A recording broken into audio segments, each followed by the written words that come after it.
Good afternoon everyone, I'm Robert from El Magnifico Games, and tonight we are going to, or rather today, we are going to look at some more poetry, literature and riddles.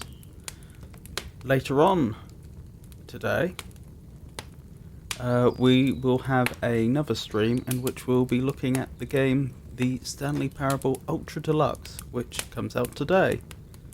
I don't think an exact time of release has been announced, but it looks like it's going to be released sometime between 4 o'clock and 5 o'clock, so we'll just have to play that by ear and hope that we don't suffer from any technical difficulties that prevent us from doing so. But that will be later on.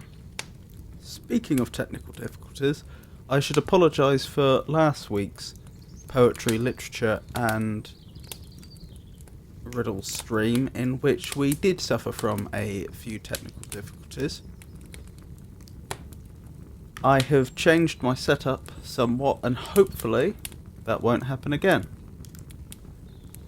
So, let's get started.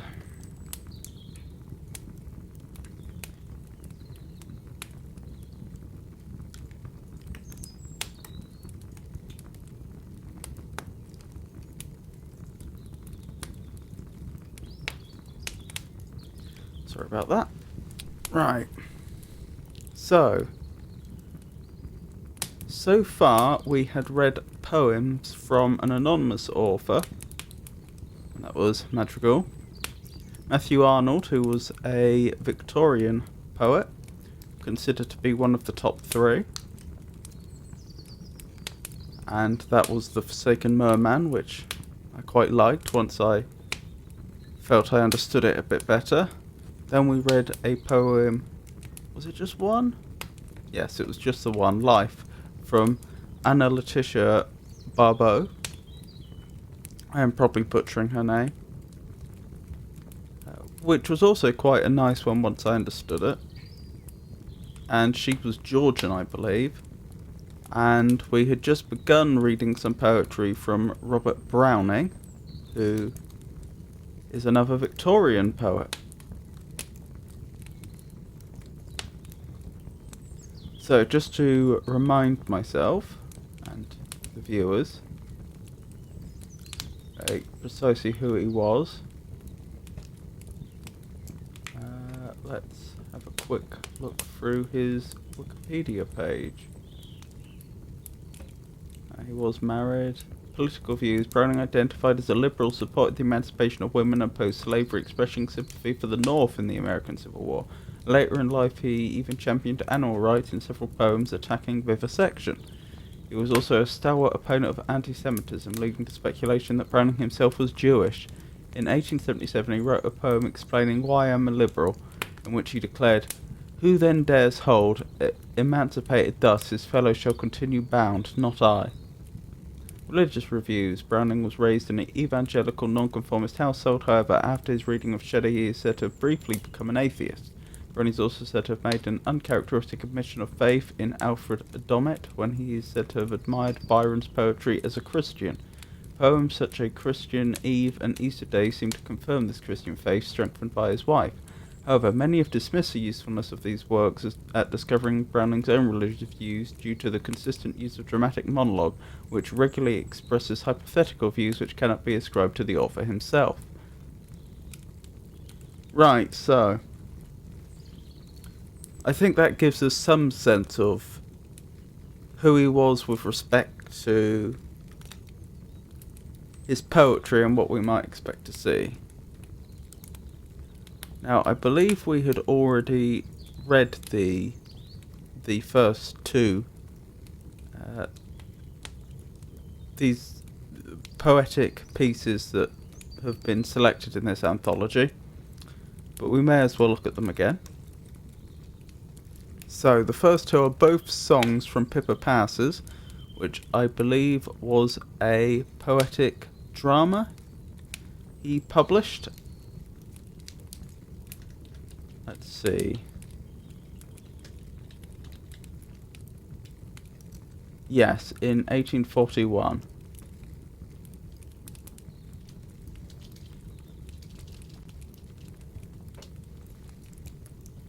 So, the first one. The years at the spring, and days at the morn. Mornings at 7, the hillside dew pearled, the larks on the wing, the snails on the thorn. God is in heaven, all's right with the world. Yes. Very Victorian. But, for what it is, it's a perfectly cheerful piece. The second one, I'm going through these quite quickly because this is recapping. I think it's the piece after this, which is the one we left off on last week. So this is another song from Pippa Passes. You'll love me yet, and I can tarry. Your love's protracted growing.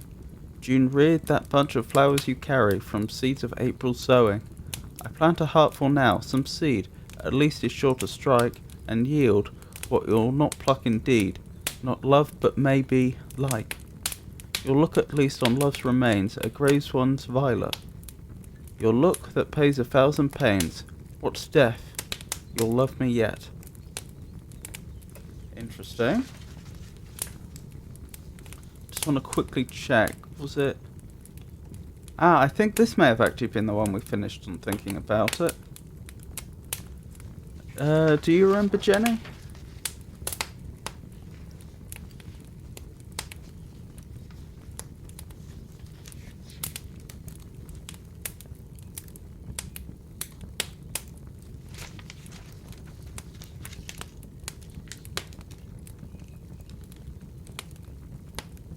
Yes. I'm... This... Which one is it? In this paragraph, we see quite a lot of enjambment, which is where they end, which is where one line spans, well, one sentence spans multiple lines, so which gives it an odd rhythm, or perhaps that's just the way I'm pronouncing it. I plant a heartful now, some seed at least is sure to strike and yield. That all makes sense, but of course being on different lines there's a tendency to want to pause between each line, which gives it, as I say, a strange rhythm, which is interesting. Jenny says, yes, I'm here, sorry, technical issues just now. Oh, sorry about that. I was asking whether you recall which poem we finished on. I think it was this one, now I've reread it. So,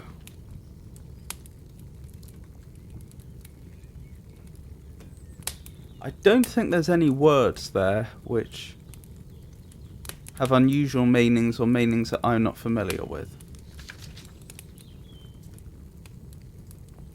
Of course, if there's any words that viewers would like clarified, we can do so.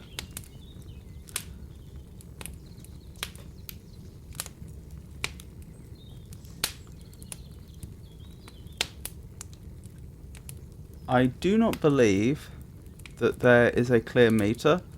I'm, of course, not, as we well know, I'm not very good at spotting meters, but I can't see any clear rhythmic pattern to this regarding the stress of syllables, or even the number of syllables on each stanza seems to vary as far as I can see. So I don't think that there is a clear meter here. Could be wrong. So we should probably move on to the actual meaning of the poem. So I'll read it once more. You'll love me yet, and I can tarry, your love's protracted... I do apologise. I'll start again. You'll love me yet, and I can tarry, your love's protracted growing. June reared that bunch of flowers you carry from seeds of April sowing. I plant a heartful now, some seed at least is sure to strike and yield. What you'll not pluck indeed, not love, but maybe like. You'll look at least on love's remains, it graves one's violet. You'll look that pays 1,000 pains, what's death, you'll love me yet. So I must say, while I can recognise the overall themes here, which are very much laid plain, that of loving someone who doesn't necessarily feel the same affection towards you, I do feel that I'm missing some of the subtle detail here. There's parts of it which aren't clear to me.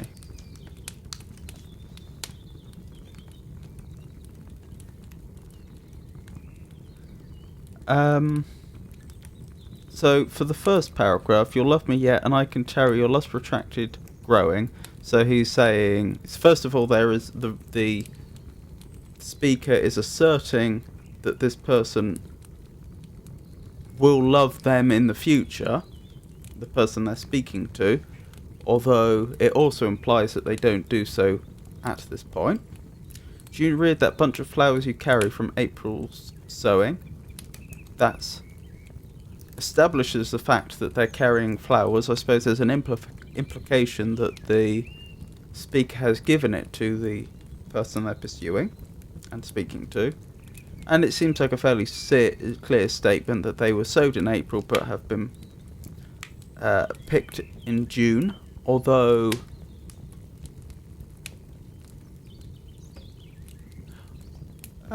does it mean picked? It says June reared that bunch of flowers. Possibly it means they were flowering in June, and it's only an implication that it's still June. Beyond that, I can't really say. I mean, it seems perfectly logical that you could plant some flowers in, or plant some seeds in April and there'd be flowers by June at that level, but I don't know if there's any hidden symbolism behind those months that I'm not picking up on. So I think that's all I can say about the first paragraph. I plant a heartful now, some seed at least is sure to strike and yield. What you'll not pluck indeed, not love but maybe like. So this is where I start getting into some difficulty. I plant a heartful now, seems like a...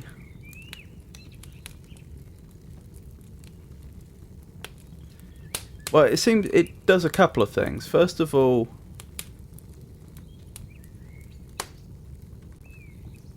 I think it's really being carried by the word heartful. Heartful isn't a common word, but it has a fairly obvious meaning, enough to fill a heart. This obviously carries on the theme of love and romance, but more specifically, because he's refers in the previous paragraph to "I can tarry your love's protracted growing," he's already established this metaphor of love growing, and so the idea of having a heart full, which is an odd quantity if taken literally, obviously is trying to establish the idea that these are seeds of love that he's planting, as opposed to literal seeds.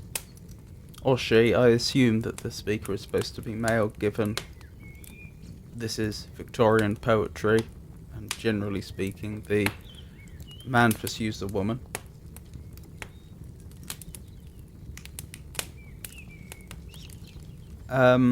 Some seed at least is sure to strike. That seems to be the speaker being hopeful. If I keep piling my affections upon you, then eventually you'll love me, which, when you actually think about it that way, is a bit... of a problematic way to think. But also something that I think a lot of people can probably relate to, feeling at least some point in their life. And yield. So yeah, that carries on what we'd just analysed. What you'll not pluck indeed, not love, but maybe like. This is where I start getting into some difficulties. What you'll not pluck indeed, so plucking a flower, killing it and harvesting it, but not love, but maybe like.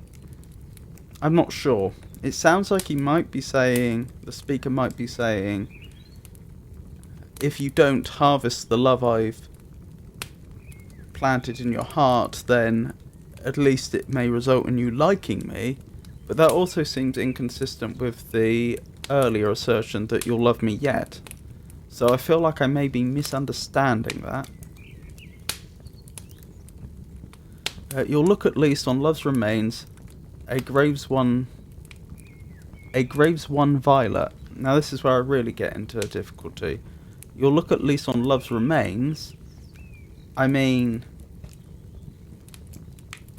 the remains of love sounds like a broken up relationship, which I don't think is what is being referred to here. We could also take the metaphor of the seeds of love being planted, and that could be a reference to the fact that if you don't pluck the flowers that bloom in your heart, then of course they will die and there will be remains of love in your heart perhaps. But again, I don't know what the point of that symbolism would be. I'm not sure what the point is the speaker is trying to drive home here.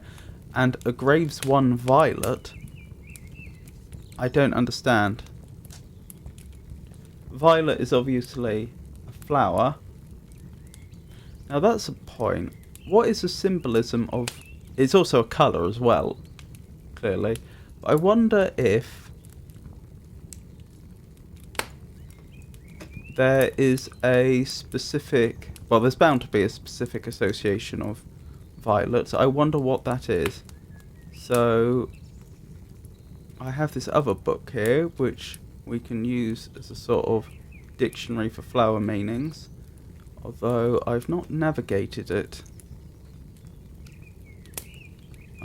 much before, so I'm not sure where I would find the page numbers. Probably at the back, thinking about it. Yes, that's looking that way.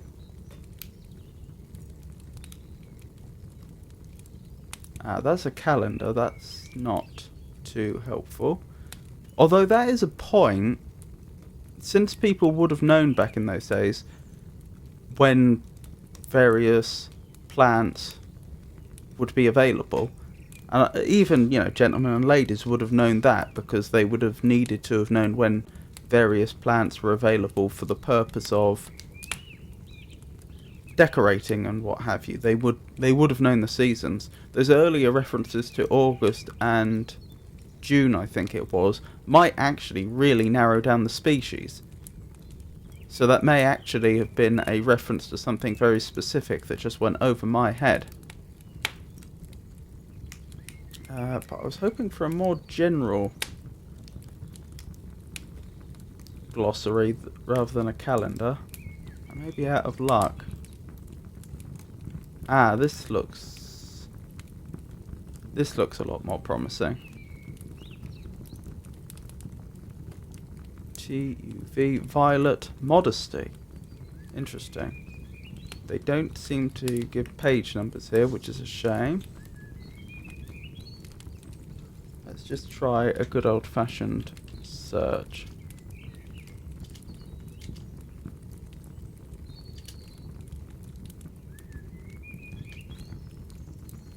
Violet Modesty. Ion, the Greek name of this flower, is traced by some etymologists to Io, the daughter of Midas, who was betrothed to Attis and changed by Diana into a violet to hide her from Apollo. The beautiful modest flower still retains the bashful timidity of the nymph, partially concealing itself amidst foliage from the garish gaze of the sun. Hence it has been ingeniously given as a device to an amiable and witty lady of a timid and reserved disposition, surrounded with the motto, Il faut me chercher. I'm sorry, I don't speak French. I know I've butchered that. I must be sought after. And here's some examples of poetry to exemplify the point from this book. A woman's love deep in the heart is like the violet flower that lifts its modest head apart in some sequestered bower. I'm assuming that's supposed to rhyme with flower, so bower. I could go further and look up what they would mean by sequestered bower, because that has actually gone over my head as well, but I think that'll be a bit too off topic since we're currently looking up the significance of violets for another poem that we were just reading. Unhappy fate of doubtful maid, her tears may fall, her bosom swell. But even so the desert shade, she never must her secret tell.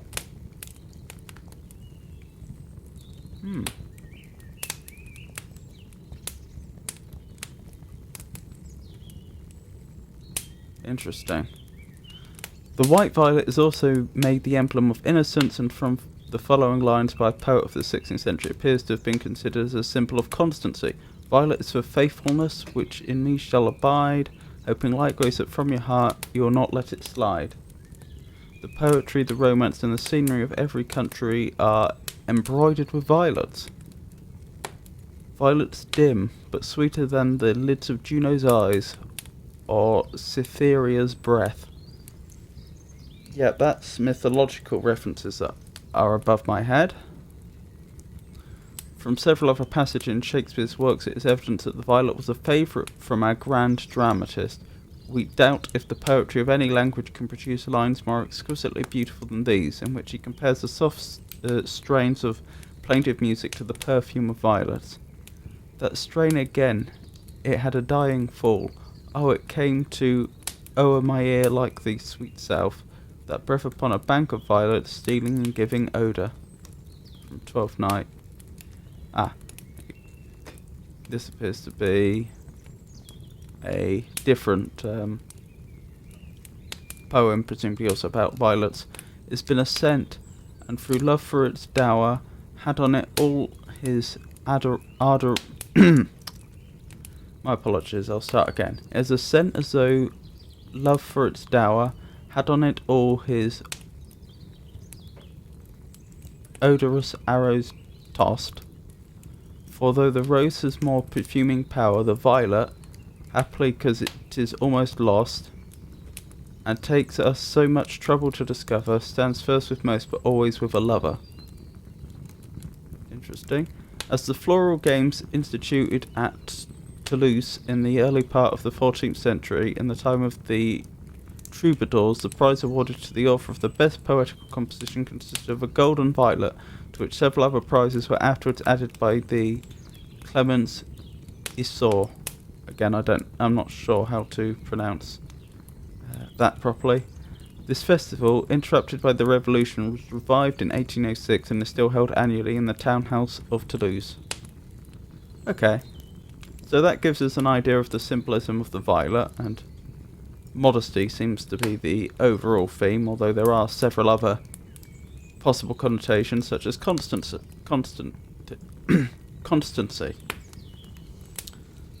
So, if we go back to the third paragraph, we'll look at least on Love's Remains, a graves one violet.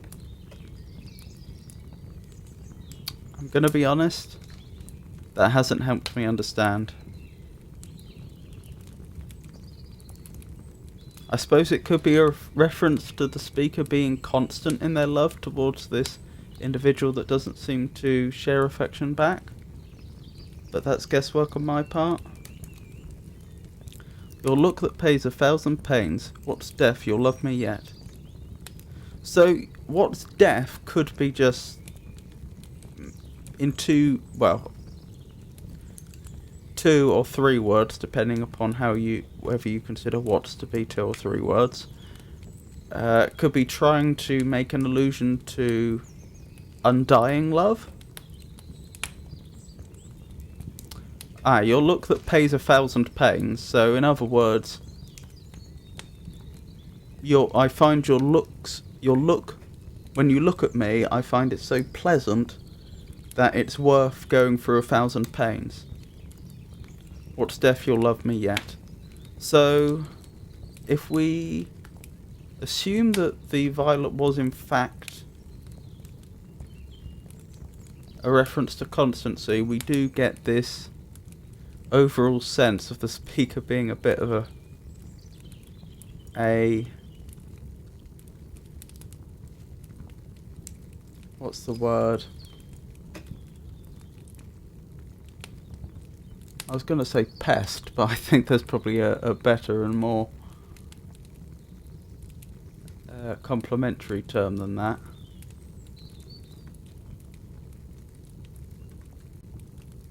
They seem very persistent.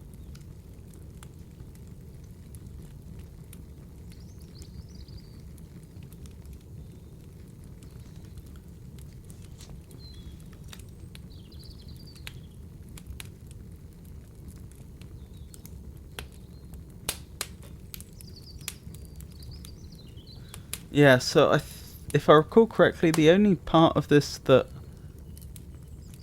I don't have any theories on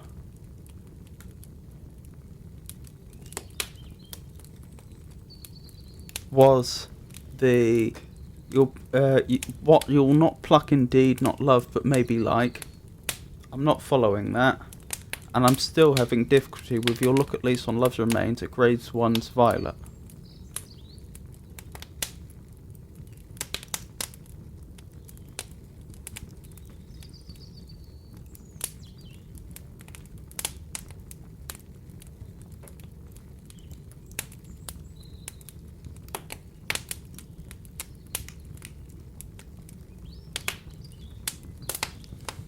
Yes, even if violet is referring to the flower and its connotations, I do feel like there's some significance to the allusion to a grave, which is just going over my head.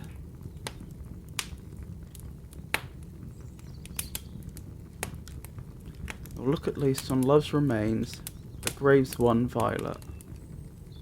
I feel like the apostrophe S is probably denoting possession as opposed to being an abbreviation for is, because a grave is one violet doesn't really make sense. So the one that belongs to a grave is violet. We'll look at least on Love's Remains, The grave is presumably that of love. The grave of love has one violet.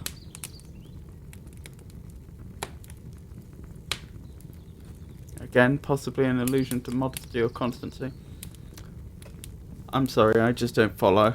But let's read this once more before we move on, and hopefully we'll have more luck with some of the poetry to come.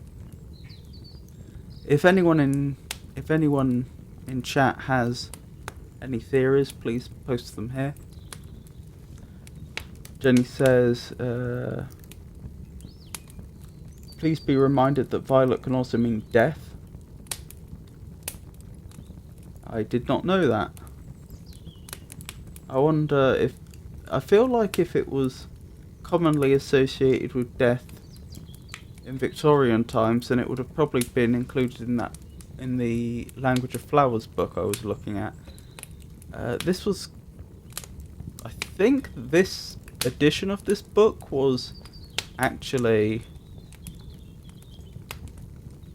released around Victorian times, but 1839.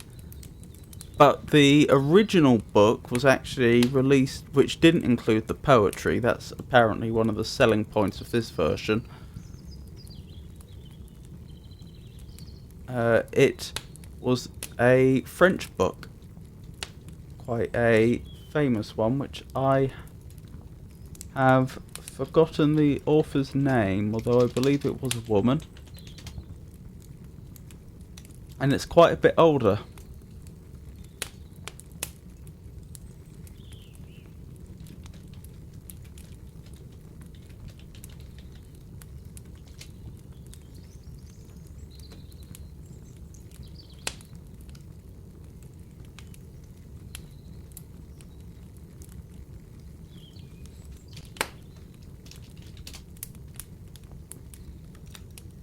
Just a second, I'm trying to find a concrete reference that I can bring up.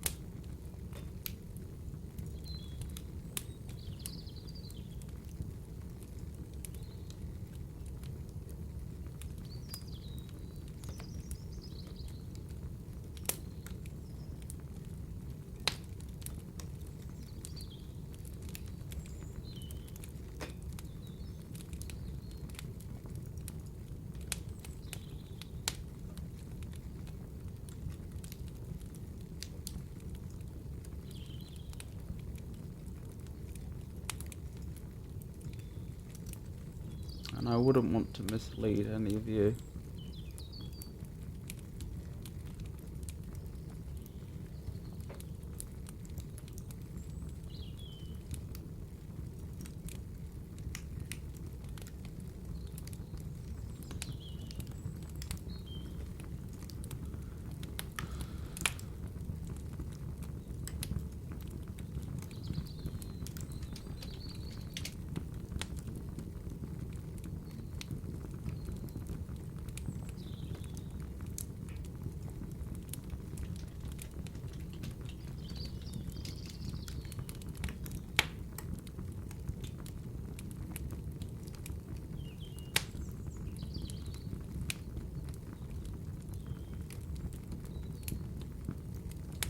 Okay, there seems to be some contradiction here.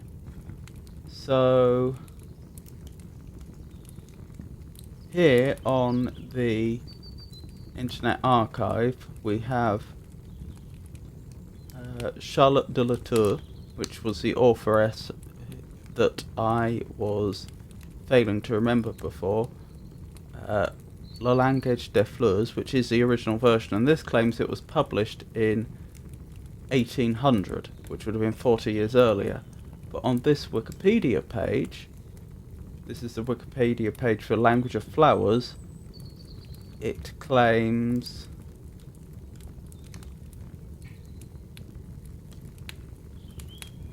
Joseph Hammer Purgstall's, which I have no doubt I'm butchering, Dictionnaire de Language de Fleurs, 1809 appears to be the first published list associating flowers with symbolic definitions, while the first dictionary of floriography appears in 1819 when Louise Cortambert, again I must be butchering it, writing under pen name Madame Charlotte de la Tour, wrote Language de Fleurs.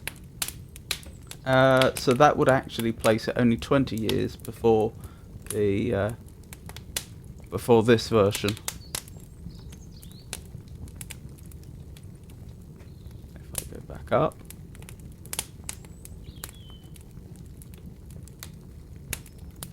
or possibly I want to go back down. Yeah, before this version in English. Anyway, so there's some contradiction here, but it certainly gives us an idea of when this was published. Anyway, the point I was making is that if death was strongly associated with violets at that point, I feel like it would have been mentioned.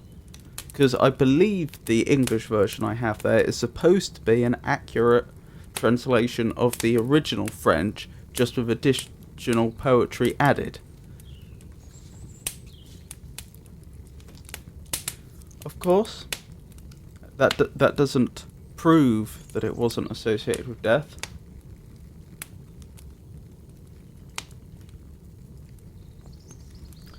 Jenny says, "What's death? You'll love me yet." Does it mean even if a person has passed away, the love continues? That's an interesting interpretation I hadn't thought of. I had assumed it was referring to undying love in the sense of I love you so much that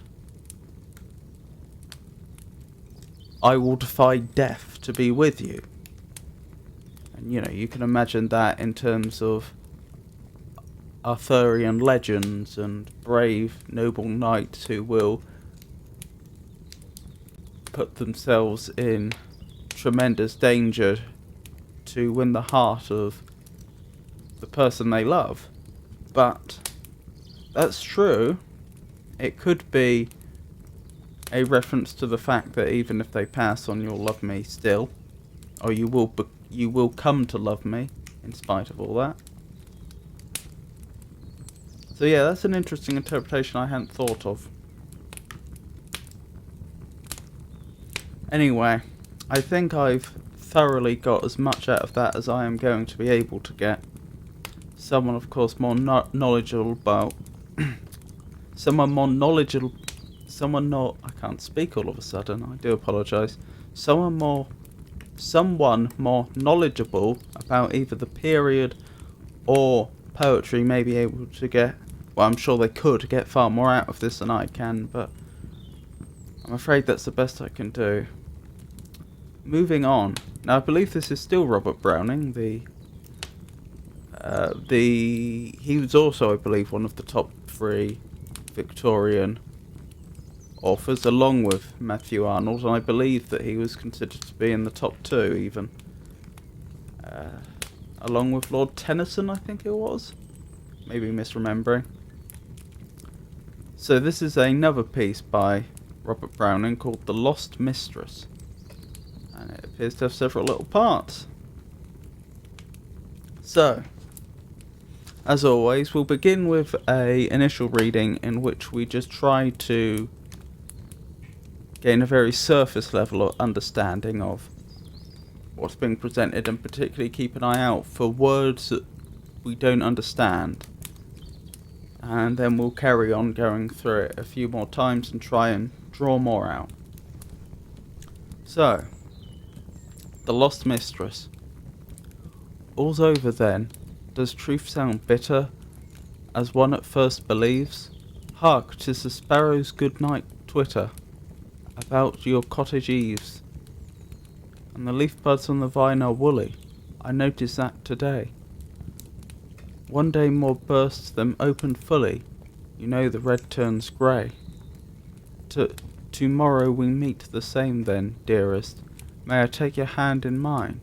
Mere friends are we. Well, friends, the merest, keep much that I resign. For each glance of the eye so bright and black, though I keep with heart's endeavour your voice when you wish the snowdrop back, though it stay in my soul forever. Yet I will but say what mere friends say, or only a thought stronger. I will hold your hand but as long as all may, or so very little longer. Okay. That was interesting. I'd have to double check. I don't think there were any words there I struggled with, but I must say the meaning itself, the specific meaning as opposed to the overarching themes, did seem, again, moderately complex for me. So, starting with the first paragraph, all's over then, does truth sound bitter, as one at first believes? Hark, 'tis the sparrow's good-night twitter, about your cottage eaves.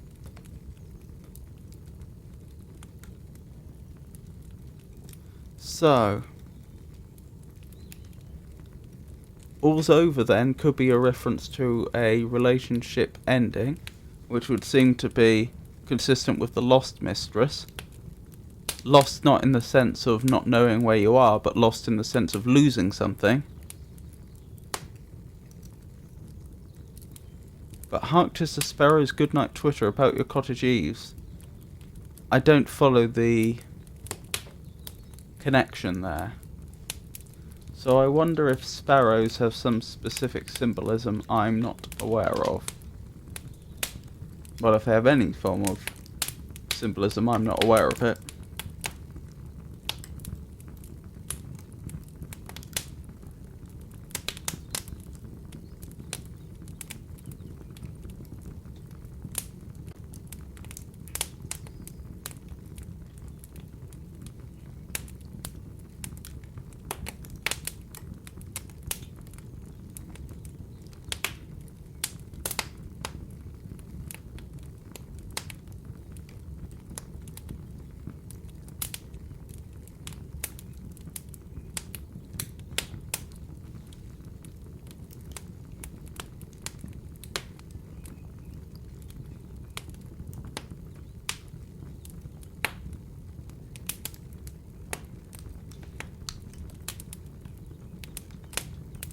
So, sorry, I should probably have shown you the page I was looking at. So I didn't see much there that would indicate symbolism.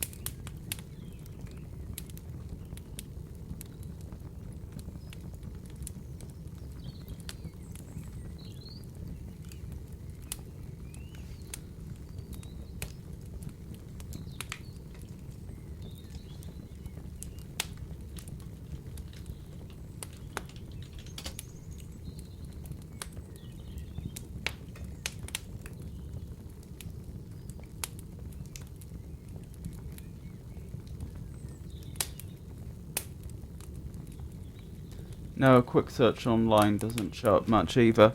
So, if there is a significance to it being a sparrow, I don't know what it is. Is there anything else? All's over then, does truth sound bitter, as one at first believes? Hark, 'tis the sparrow's good-night twitter about your cottage eaves.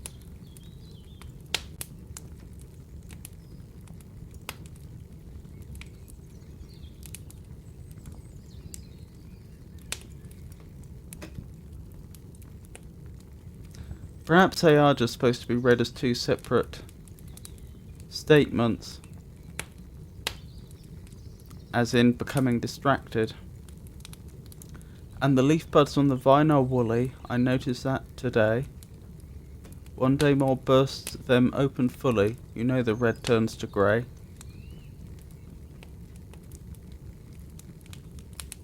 Not sure what vine they're referring to, of course the most It could be a grapevine, I suppose, or it could be some other form of vine. But they refer to them bursting into flower, but you know that red turns to grey is presumably a reference to the flowers becoming duller with time, perhaps as they die off, which could be a further allusion to lost love. Tomorrow we meet the same then, dearest, may I take your hand in mine? Mere friends are we, well friends are merest, keep much that I resign.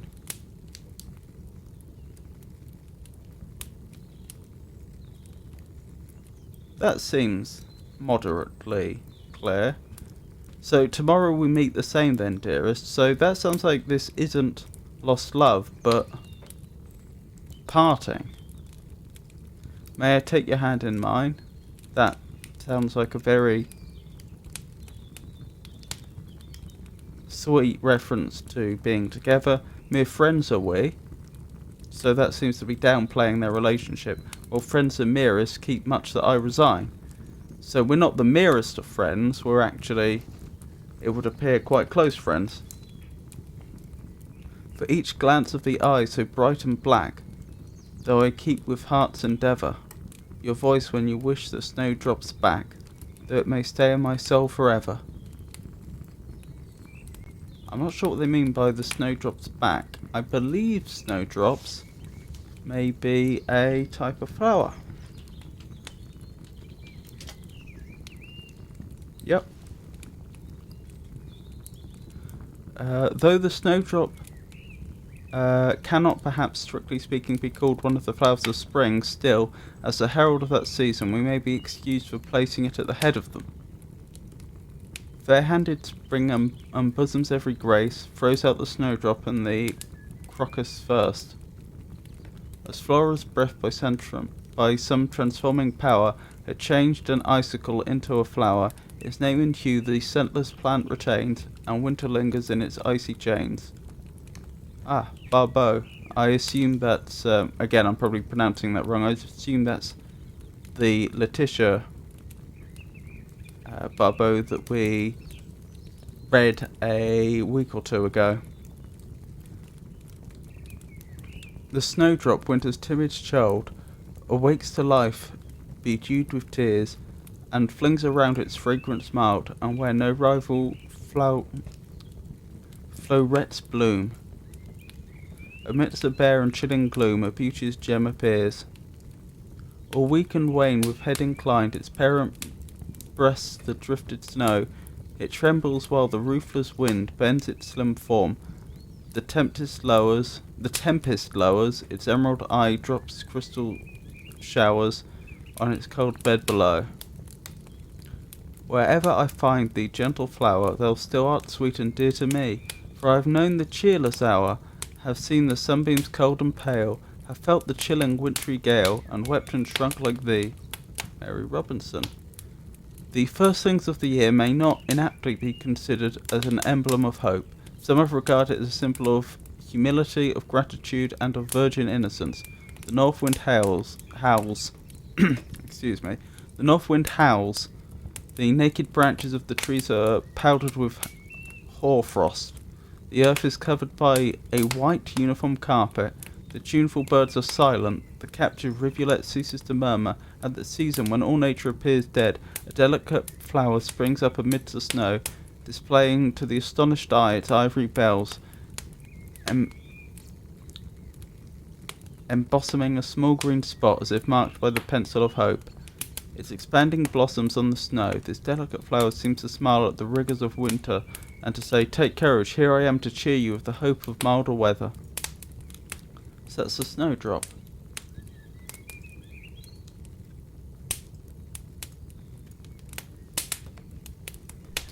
So,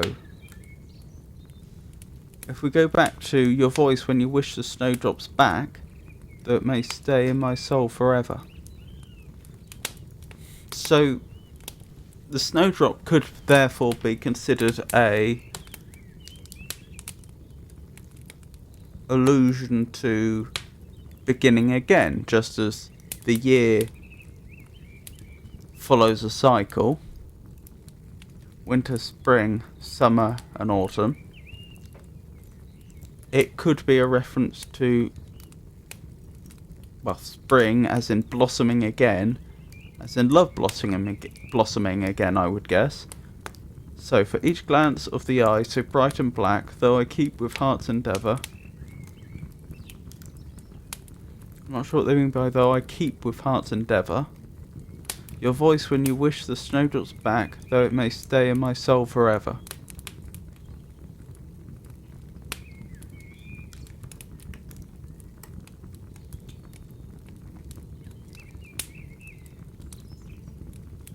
I think I possibly understand. For each glance of the eye so bright and black, though I keep with heart's endeavour.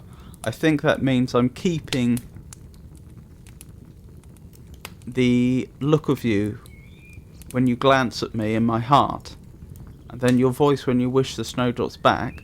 So your voice when you want to begin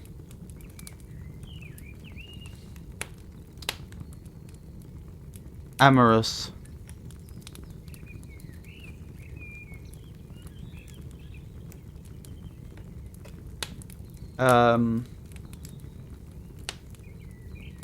when you want to begin romance again, though it may stay in my soul forever. So I'm keeping your voice will stay in my when you want to. Sorry, your voice when you want to begin being romantic again. It will stay in my soul forever. So this is an allusion to. This appears to be an allusion to the way you hold on to the memories of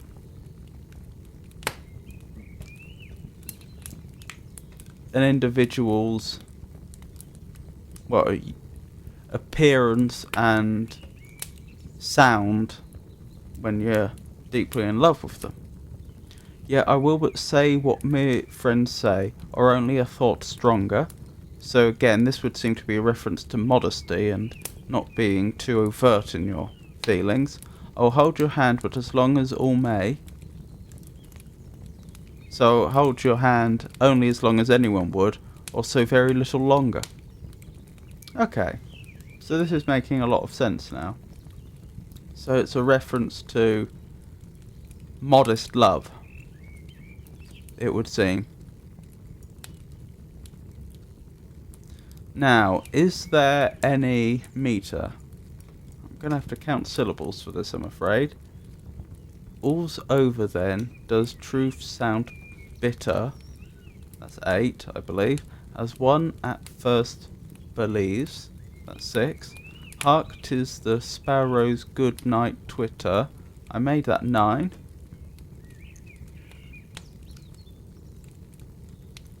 About. Yeah, that's 2, isn't it? About your cottage eaves. That's 6. And the leaf buds on the vine are woolly. That's 10. I noticed that today. That's 6. One day more burst them open fully. That's 9. You know the red turns grey. That's 6. Tomorrow we meet the same then, dearest. That's 10. May I take your hand in mine. That's 6. Mere friends are we. Well, friends the merest. That's 9. Keep much that I resign. That's 6. For each glance of the eye so bright and black. 10. Though I keep the heart's endeavour.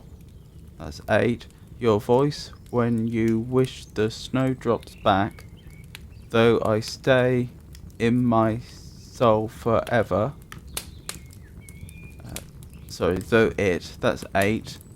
Yet I will but say what mere friends say. 9. Or only a thought stronger.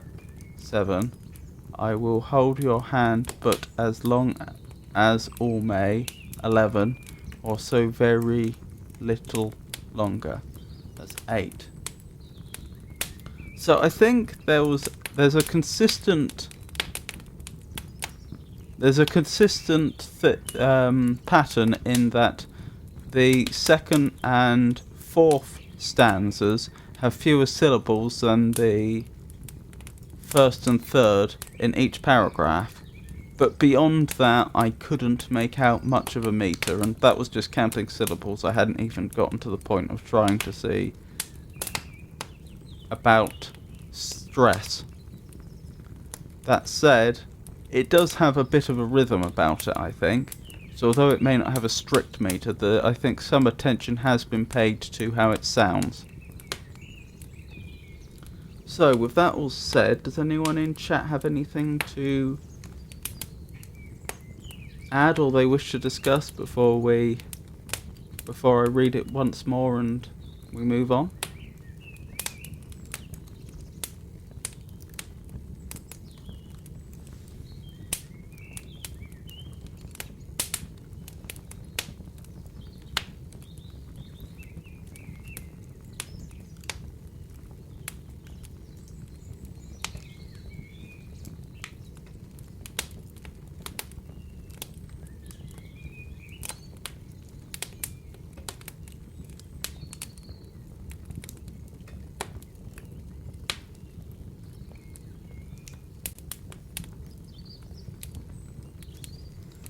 Okay, doesn't look like it, fair enough.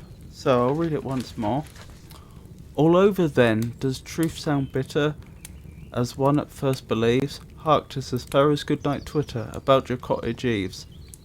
I think I get it now. I reckon that the third and fourth stanza in the first paragraph, that's to establish the fact that the speaker is in the person they're speaking to, presumably their mistress's, cottage. It was so subtle by today's standards that it completely passed me by. It's to establish where they're located, which therefore could be seen as dubious by the moral standards of the time. Because men and women who aren't married shouldn't be alone in a cottage. I'm assuming they're alone, but they probably are. So that bit makes sense now. And the future reference, reference further down to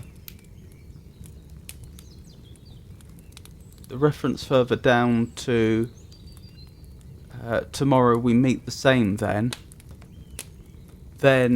brings the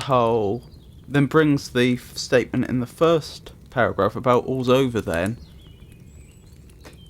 into question, because previously you may have assumed that they were breaking up, but then you're left wondering, well, what's all over then? So again, this might be an allusion to... I'd be surprised if it was meant to be an allusion to what at the time would have been seen as immoral behaviour, but it could be. I can't think what else it would be. And although that does, of course, bring the title into question, The Lost Mistress, because it doesn't sound like they've lost them. Anyway, I'll start again. All's over then, does truth sound bitter, as one at first believes? Hark, 'tis the sparrow's goodnight twitter, about your cottage eaves. And the leaf buds on the vine are woolly, I noticed that today. One day more bursts them open fully, you know the red turns grey. Tomorrow we meet the same then, dearest, may I take your hand in mine? Mere friends are we, well friends are mirrors, keep much that I resign. For each glance of the eye so bright and black, though I keep what hearts endeavour, your voice when you wish the snowdrops back, though it may stay in my soul forever. Yet all but say what mere friends say, or only a thought stronger, or hold your hand but as long as all may, or so very little longer. So I think what they might actually be doing is they initially set up in the title and the first paragraph this sense of a romance ending, but then and the reference to the truth sounds bitter and you know the red turns grey, talking about the flowers on the vine, are all, that's actually the second paragraph, the red turns grey, is all setting up this sense of, oh, it's so terrible when love is lost.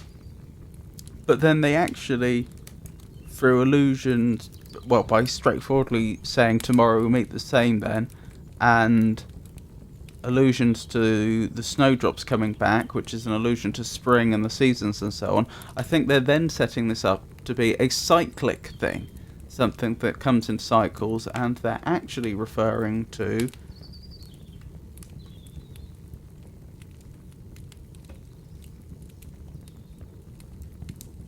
the experience of meeting up with somebody that you love, and what a thrill that is, until, you've been together a while and you must then part, and then it's terrible, and then you meet them again and it's wonderful again, and so on, and that cycle. So it's not actually a relationship that's ending, it's talking about being together and apart over a period of time, and likening it to the seasons. I would suggest. There's quite a lot of guesswork on my part, but that's my best interpretation.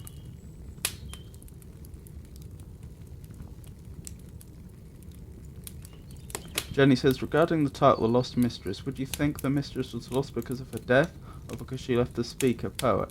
Well, that's the thing, because the early part of the poem seems to contradict the second part. The early part seems to, and the title seem to suggest that it's all over, finality, and then the second part seems to refer to it being cyclic. So I think in a way they are trying to emphasize how terrible it is to be apart by likening it to breaking up. That's my guess. Jenny says the past love relationship was going to end and the forthcoming friend relationship was about to start.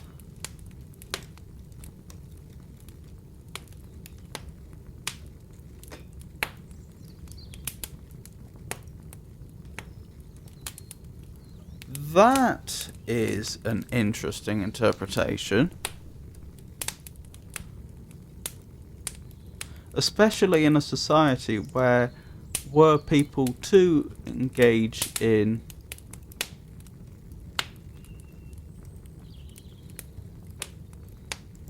relationships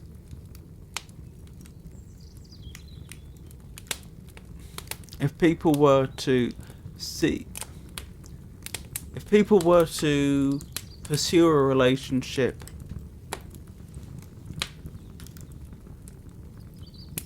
to a degree that wasn't appropriate before marriage within that society, then they would be stigmatized. So I suppose there could be a sense here of when we're together alone, we're more than friends. When we're together in public, we're not. But on the other hand, we have tomorrow we meet the same then, dearest, which would seem to contradict that. So maybe it's actually a reference to when we're together alone in the cottage, you're my dearest. When we're outside of the cottage, you're just a friend, and I have to treat you as just a friend.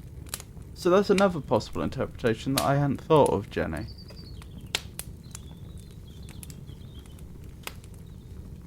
Very interesting.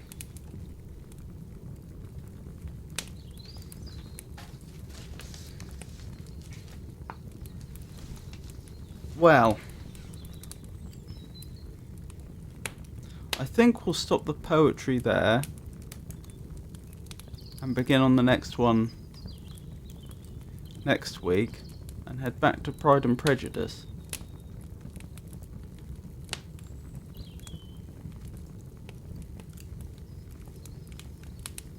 But I'm afraid I'm probably going to have to go back and just quickly remind myself about all that's happened so far, since it's been a week. So it began with the Bennet family discussing the fact that a new gentleman had moved into town, and they the mother and the daughters thought that Mr. Bingley, that's the person that moved in, might be a good suitor for their daughters, and there might be a marriage in it. Then we had a situation that, due to the social norms of the time, the father had to visit the new neighbour first. It wouldn't have been appropriate for the wife or daughters to have done so before the families could begin a relationship, which could then have led to them, for example, both being able to socialise at the same events and so on.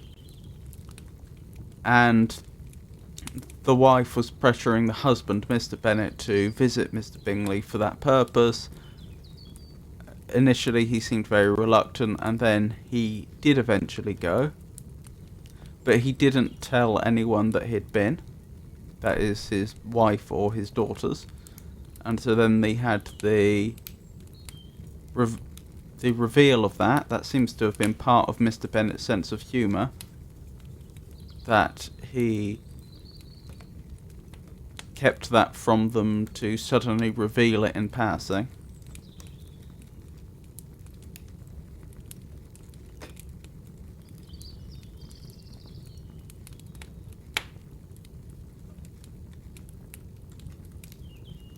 Yes, and once that had been revealed, they were conjecturing how Mr. Bingley would return Mr. Bennet's visit, because of course when you visit someone, there's an expectation the visit will be returned.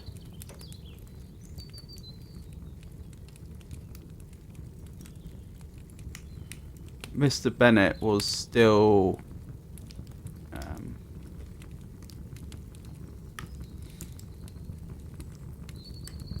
being tight-lipped about, he was being tight-lipped about Mr. Bingley not giving much information away, so they still didn't know exactly what he was like. Mr. Bingley visited Mr. Bennet, returning the visit, and then an invitation to dinner was soon afterwards dispatched. They discovered that Mr. Bingley was good-looking and gentlemanlike, that he had a pleasant countenance. That would have been the daughters discovering that, presumably when they went to the dinner. But his friend, Mr. Darcy, soon drew the attention. Mr. Bingley's friend, Mr. Darcy, drew the attention of the room by his fine tall person, handsome features, noble mien, and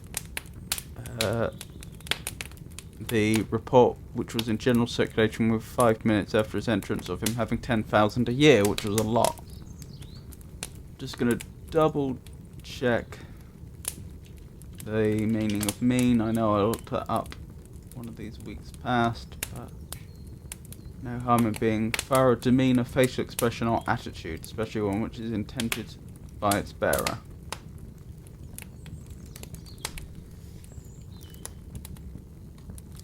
And then Mr. Darcy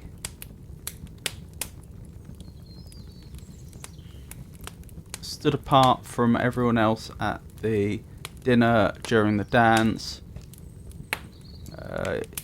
and says how he detests dancing unless he's particularly acquainted with his partner. That was when Mr. Bingley, who was hosting the dinner, was trying to persuade him to join in, and Mr. Darcy wouldn't, and then he referred to Elizabeth Bennet as tolerable but not handsome enough to tempt me. I mean, no humour at present to give consequence to young ladies who are slighted by other men. That was because there weren't enough people at the party for everyone to dance if Mr. Darcy wasn't dancing, but then he interpreted that as that some man must have slighted her for her to be sitting out, when in fact she wanted to dance, there was just no one for her to dance with. So he had, in doing so, really rather slighted and offended Elizabeth. So that was the end of that was chapter 3, which was where we got up to where we started last week. We started on chapter 4 last week, so that's as far as we were 2 weeks ago. Uh,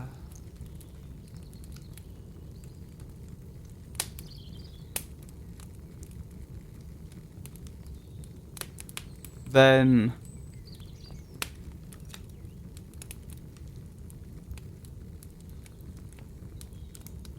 Jane mentioned to Elizabeth how much she admired Mr. Bingley.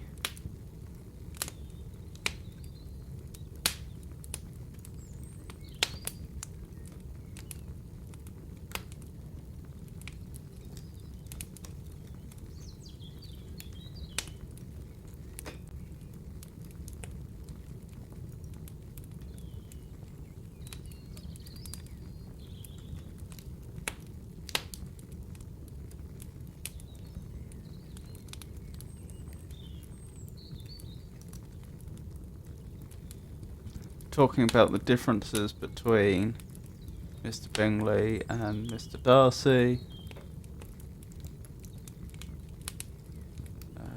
Introducing Sir William Lucas, who at one point was the Mayor of Meryton, I believe, and he'd come from a trading family who had become rich, and they mention about how during his mayoralty, he addressed the king, which led to him being honoured with a knighthood, and then he, I believe, ended his trading business, or sold it on or something, and then used the money to buy an estate, and wanted to distance himself from his background, which would have been seen as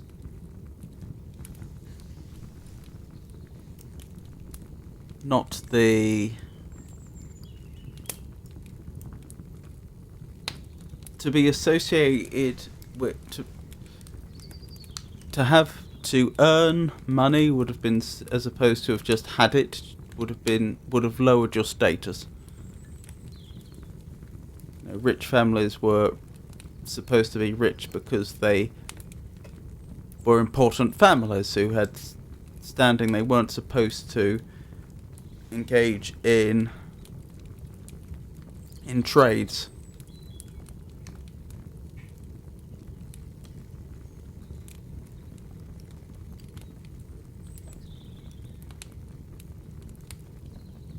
There was the morning after discussion of the ball.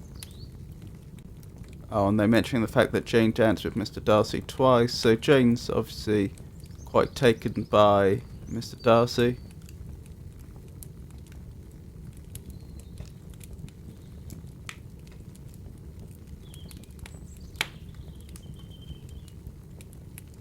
And they were unimpressed with Mr. Darcy. Then chapter 6, which was the last chapter we read last week.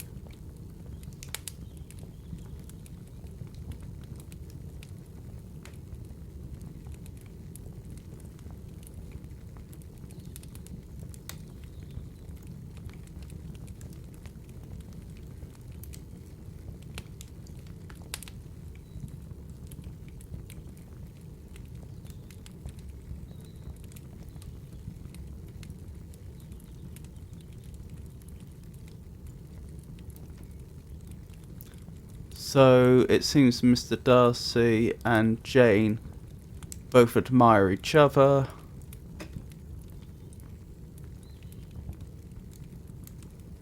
Charlotte, I'm trying to remember which family she belonged to. She was a friend of Jane's, I believe. It was either that or Elizabeth. I think it was Elizabeth. So Charlotte was Elizabeth's friend. That would be Charlotte Lucas. Hence when they introduced Sir Lucas a chapter ago. Sir William Lucas, yes, so that would be his daughter, Charlotte Lucas. And clearly, I believe Charlotte Lucas and Elizabeth are very good friends, hence why they're discussing the situation involving Jane. And talking about the fact that Jane's perhaps concealing her feelings too well, and he won't realise that she admires him.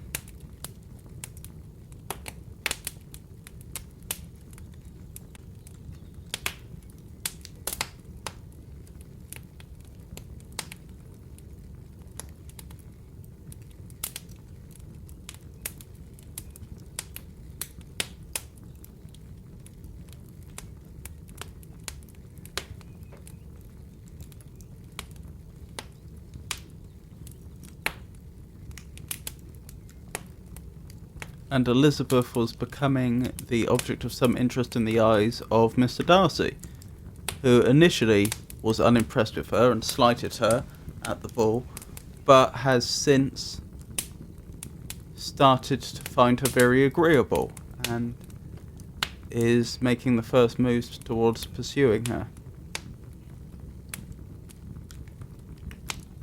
There was a scene with was it a piano?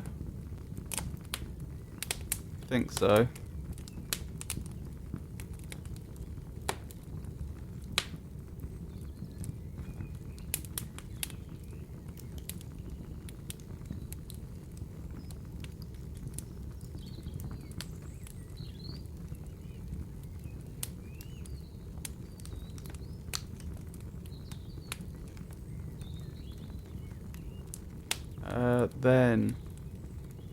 Who was it?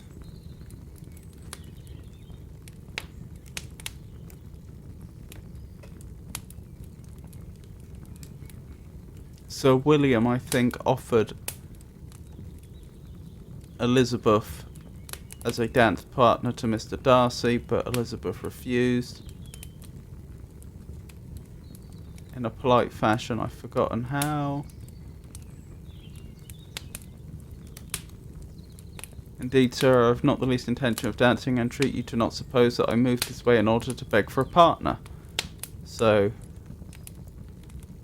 she used that, presumably as an excuse to not slight Mr. Darcy in public.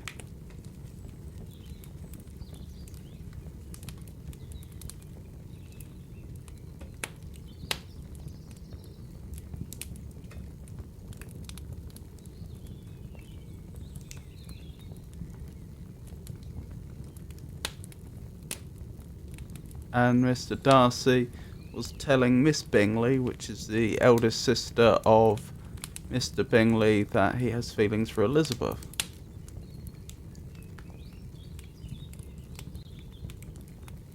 And she, in return, was speculating about possible marriage and what have you, and Mr. Darcy was criticising her for jumping to conclusions so quickly.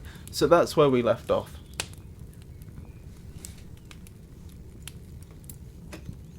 So, sorry about that, but I just had to remind myself about what had happened.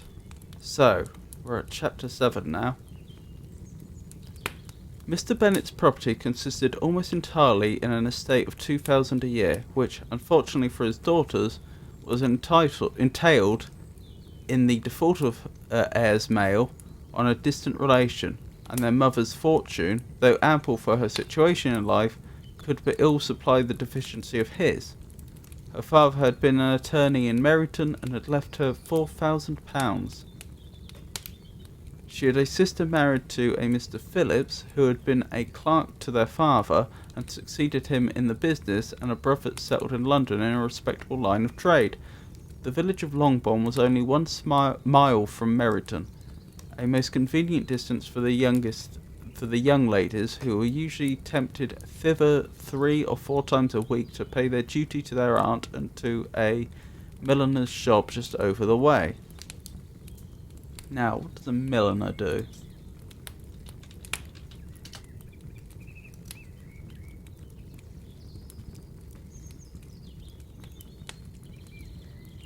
A person who is involved in the manufacture, design or sale of hats for women. Good to know.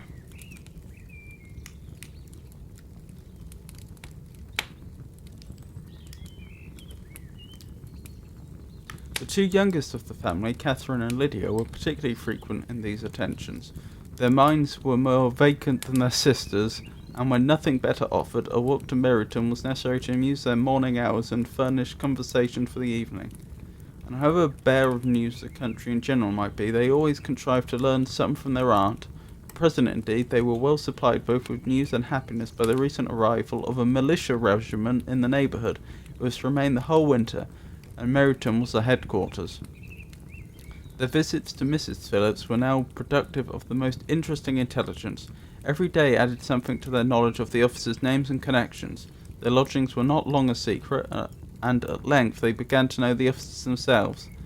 Mr. Phillips visited them all, and this opened to his nieces a source of felicity unknown before. They could talk of nothing but officers, and Mr. Bingley's large fortune, the mention of which gave animation to their mother, was worthless in their eyes when opposed to the regimentals of an ensign. After listening one morning to their effusions on this subject, Mr. Bennet coolly observed, "From all that I can collect by your manner of talking, you must be two of the silliest girls in the country. I've suspected it some time, but I am now convinced." Catherine was disconcerted and made no answer, but Lydia, with perfect indifference, continued to express her admiration of Captain Carter and a hope of seeing him in the course of the day, as he was going the next morning to London. "I'm astonished, my dear," said Mrs. Bennet, "that you should be so ready to think your own children silly. If I wish to think slightingly of anybody's children, it should not be of my own, however. If my children are silly, I must hope to be always sensible of it. Yes, but as it happens, they are all of them very clever. This is the only point, I flatter myself, on which we do not agree. I had hoped that our sentiments coincided in every I had hoped that our sentiments coincided in every particular, but I must go so far differ from you as to think our two youngest daughters uncommonly foolish. My dear Mr. Bennet, you must not expect such girls to have the sense of their father and mother. When they get to our age, I dare say they will not think about officers any more than we do. I remember the time when I liked a redcoat myself very well, and indeed, so I do still at my heart, and if a smart young colonel with 5,000 or 6,000 a year should want one of my girls, I shall not say nay to him. And I thought Colonel Forster looked very becoming the other night at Sir William's in his regimentals. Regimentals, I assume, just means their regimental uniform, and red coat is obviously a reference to a British army, presumably army officer. They would be referring to officers, although I'm fairly certain the soldiers themselves also wore red uniforms. Regimental, adjective relating to a regiment, which is a bit obvious. I assume they do mean their uniform, though. Ah yes, regimentals, a uniform worn by a soldier in a regiment.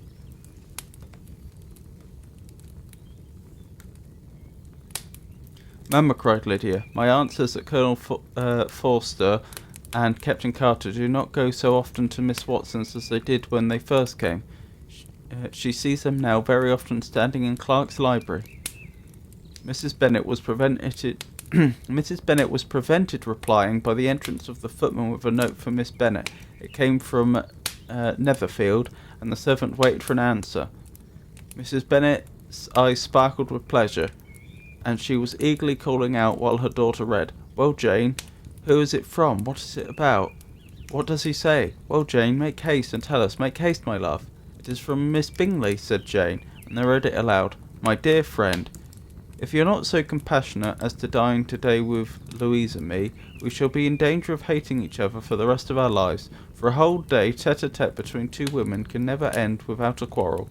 Come as soon as you can on the receipt of this. My brother and the gentleman are to dine with the officers.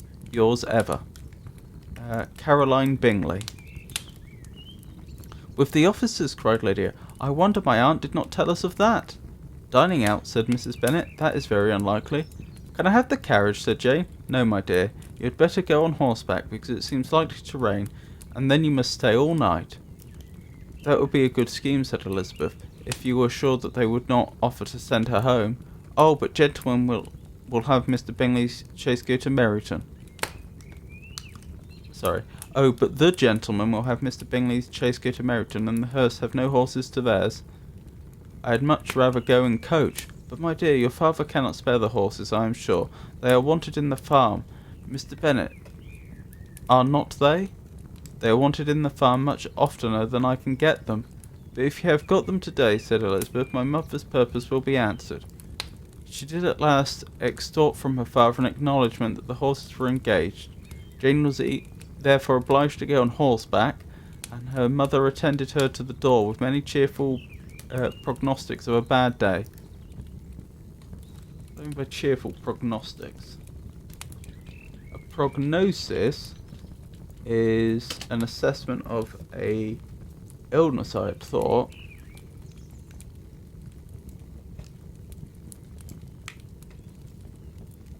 It's a prediction.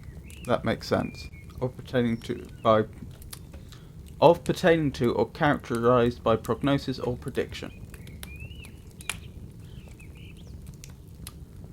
So, attentive to the door with many cheerful prognostics of a bad day.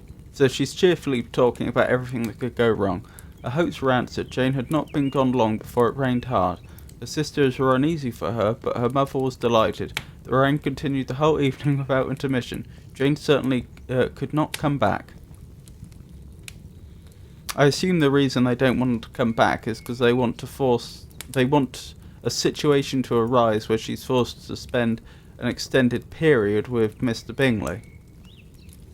This was a lucky idea of mine indeed, says Mrs. Bennet more than once, as if the credit of making it rain were all her own.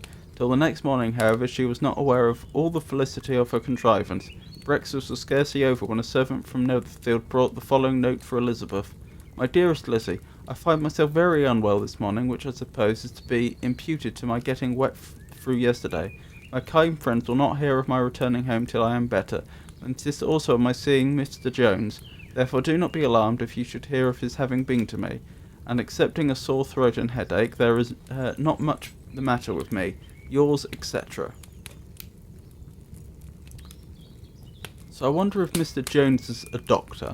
If that's the case, I wonder why it doesn't say Dr. Jones. Well, my dear, said Mr. Bennet, when Elizabeth had read the note aloud, if your daughter should have a dangerous fit of illness, if she should die, it would be a comfort to know that it was all in the pursuit of Mr. Bingley and under your orders. Oh, I am not at all afraid of her dying. People do not die of little trifling colds. She'll be taken good care of. As long as she stays there, it is all very well. I would go and see her if I could have the carriage. Elizabeth, feeling really anxious, was determined to go to her, though the carriage was not to be had, and as she was no horsewoman, walking was her only alternative. She declared her resolution. How can you be so silly, cried her mother, as to think of such a thing, and all this dirt? You will not be fit to be seen when you get there. I shall be very fit to see Jane, which is all I want. Is this a hint to me, Lizzie, said her father, to send for the horses? No, indeed. I do not wish to avoid the walk. The distance is nothing. And one has a motive, only 3 miles. I shall be back by dinner.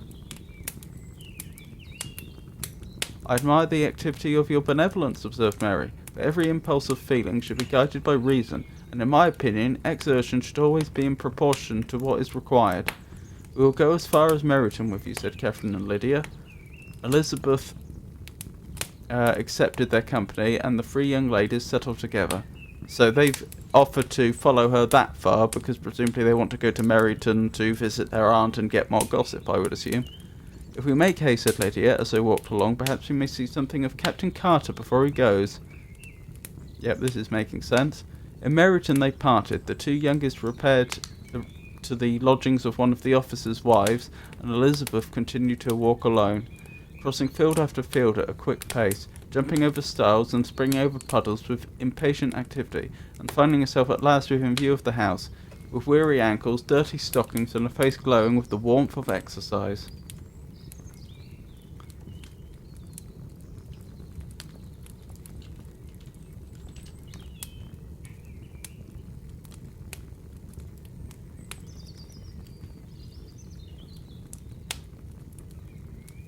I am wondering about that usage of the word repair. A place to which one goes frequently or habitually, a haunt, that's as a noun. To transfer oneself to another place, to repair to sanctuary for safety. Okay, that makes sense.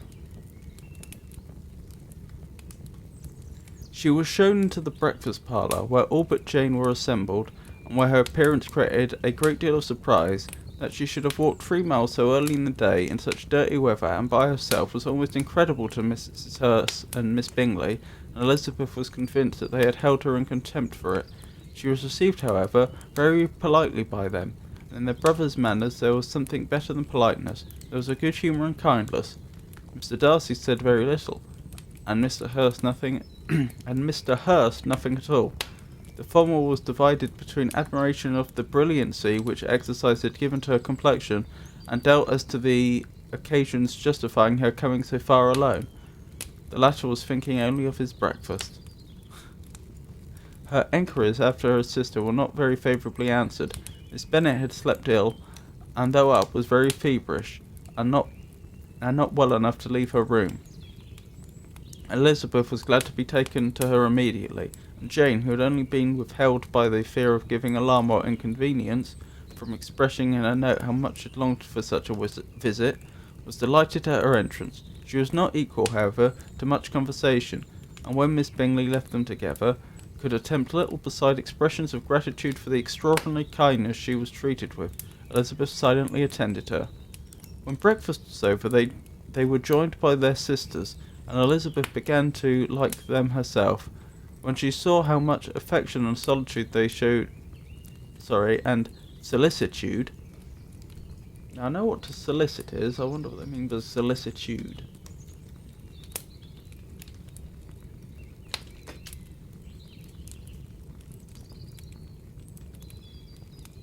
Aloneness, the state of being alone, solitary, or by oneself, a lonely or deserted place. That's solitude. I do apologise. I must have mistyped. The state of being solicitous, uneasy of mind, occasioned by fear of evil or desire for good, anxiety, special or pronounced concern or attention, that's probably what its intended meaning is, a cause of anxiety or concern. And it appears to come from the Latin solicitudo, anxiety.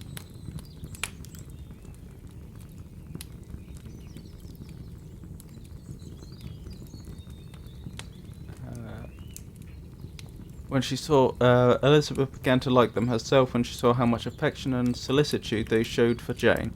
The apothecary came, and having examined his patient, said, as might be supposed, that she had caught a violent cold, and that they must endeavour to get the better of it. Advised her to return to bed, and promised her some draughts. Draughts? I assume they don't mean draft beer.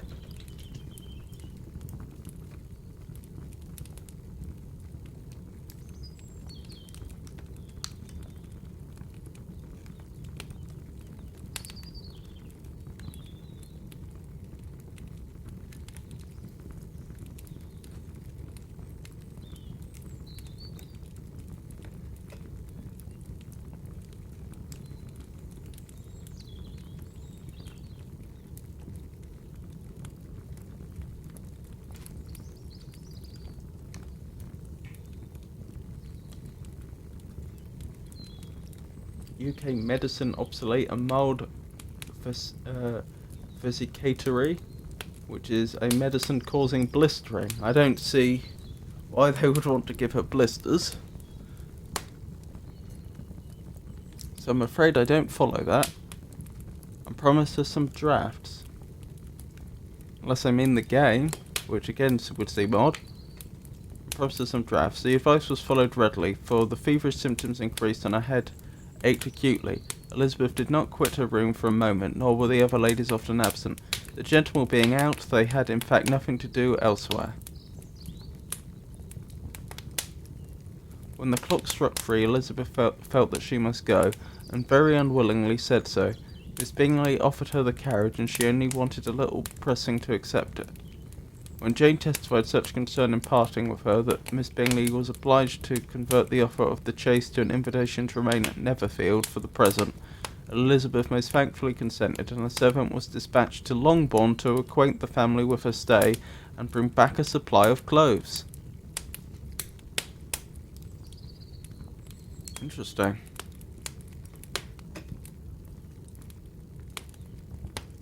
So, Chapter 8. At 5 o'clock the two ladies retired to dress, and at 6:30 Elizabeth was summoned to dinner.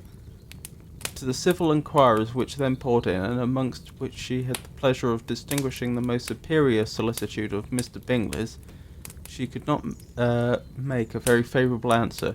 Jane was by no means better. The sisters, on hearing this, repeated 3 or 4 times how much they were grieved, how shocking it was to have a bad cold, and how excessively they disliked being ill themselves, and then thought no more of the matter, and their indifference towards Jane when not immediately before them restored Elizabeth to the enjoyment of all her original dislike. Their brother, indeed, was the only one of the party whom she could regard with any complacency.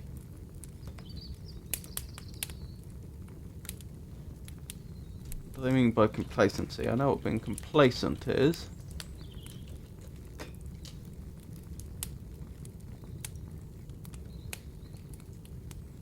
A feeling of contented self-satisfaction, especially when unaware of upcoming trouble, an instance of self-satisfaction. I don't follow.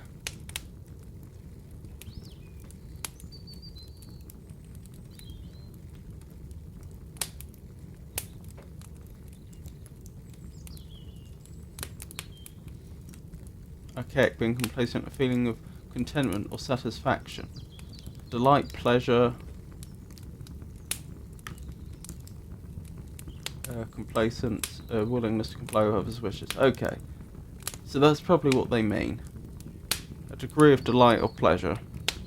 Their brother indeed was the only one of the party whom she could regard with any complacency. His anxiety for Jane was evident, and his attentions to herself most pleasing, and they prevented her feeling herself so much as an intruder as she believed she was considered by the others. She had very little notice from any but him.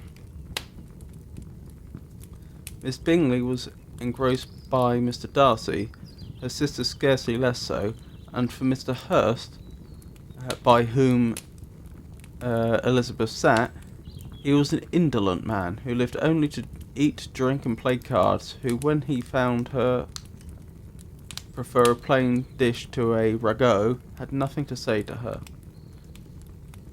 I'm just going to verify a couple of words here. Indolent.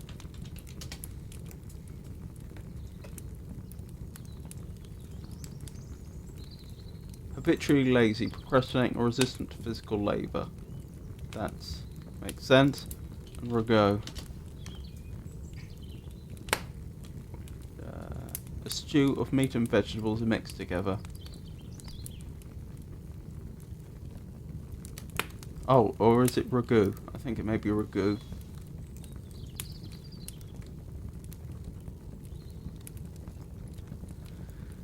When dinner was over, she returned directly to Jane, and Miss Bingley began abusing her as soon as she was out of the room.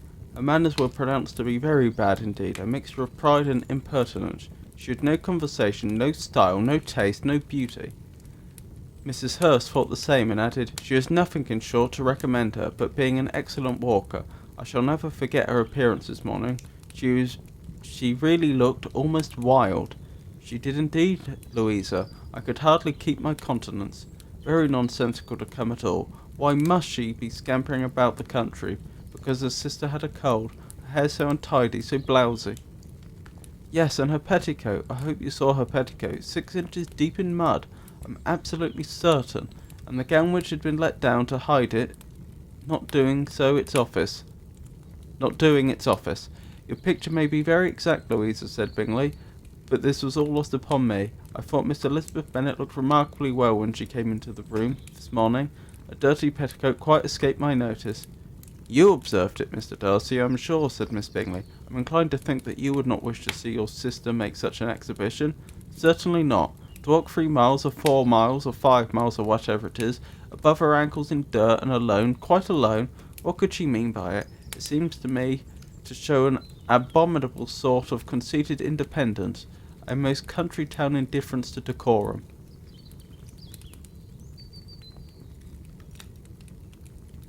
"It shows an affection for her sister that is very pleasing," said Bingley. "I'm afraid, Mr. Darcy," observed Miss Bingley in a half-whisper, "that this adventure has rather affected admiration of her fine eyes." "Not at all," he replied. "They were brightened by the exercise." A short pause followed this speech, and Miss Hurst began again. "I have an excessive regard for Miss Jane Bennet. She is really a very sweet girl, and I wish that with all my heart that she were well settled. With such a father and mother, and such a low connections, I'm afraid there is no chance of it."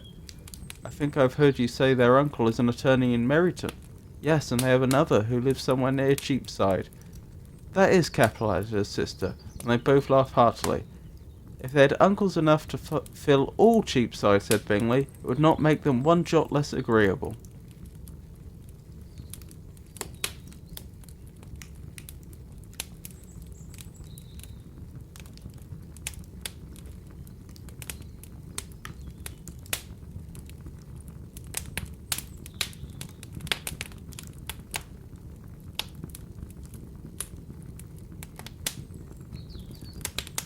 I didn't quite follow that.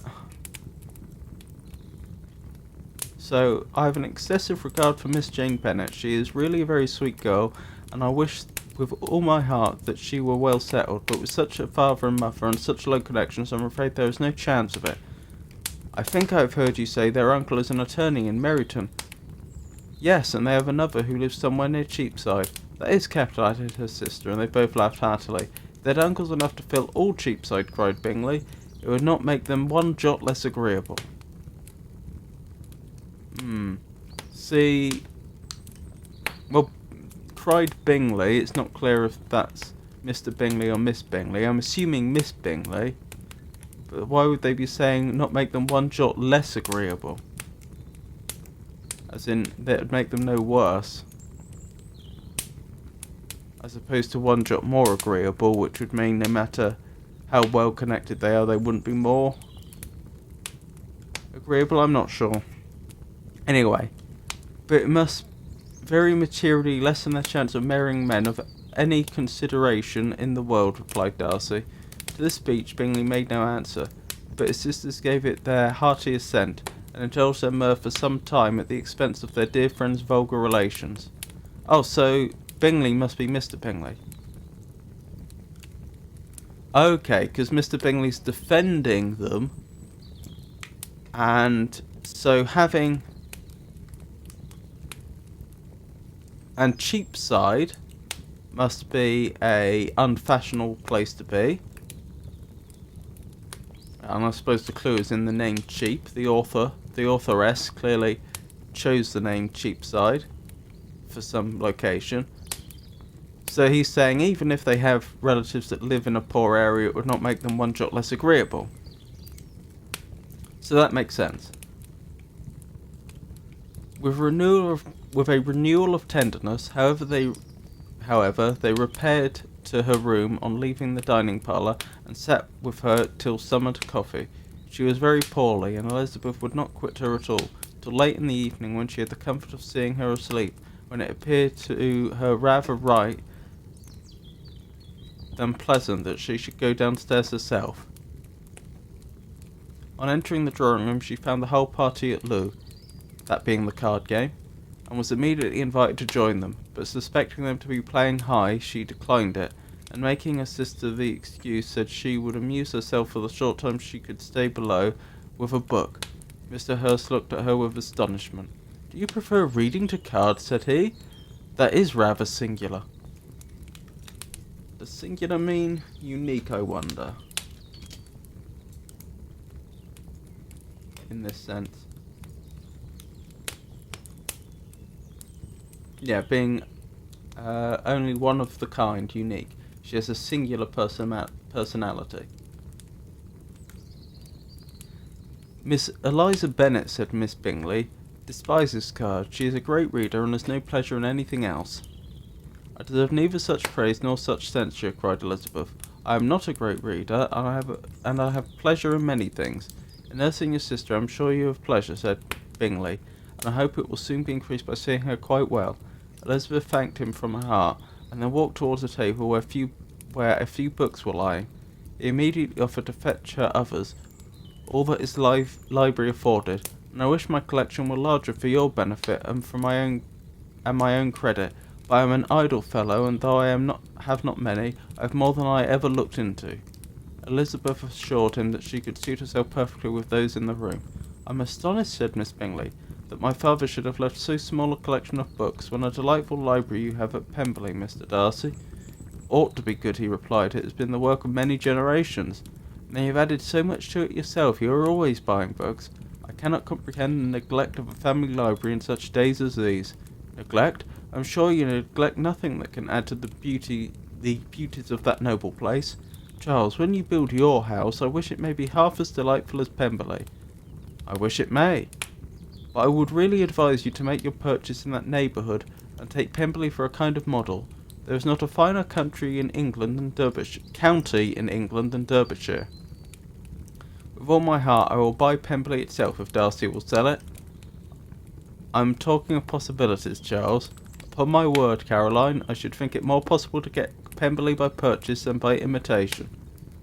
Elizabeth was so much caught by what passed as to leave her very little attention for her book, and soon laying it wholly aside, she drew near the card table and stationed herself between Mr. Bingley and his elder sister to observe the game. Is Miss Darcy much grown since the spring? Said Miss Bingley. Will she be as tall as I am? I think she will. She is now about Miss Elizabeth Bennet's height, or rather taller. How I long to see her again. I never met with anybody who delighted me so much. Such a continence, such manners, so extremely accomplished for her age. Her performance on the pianoforte is exquisite. It is amazing to me, said Bingley, how young ladies can have patience to be so very accomplished as they all are. All young ladies accomplished? My dear Charles, what do you mean? Yes, all of them, I think. They all paint tables, cover screens, and net purses. I scarcely know any one who cannot do all this, and I am sure I never heard a young lady spoken of for the first time without being informed that she was very accomplished. I'm not actually sure what they mean by paint tables, cover screens, and net purses. I know women at the time would have been expected to be able to, well, of a certain class and below, would have been expected to be able to do tasks such as sewing and what have you.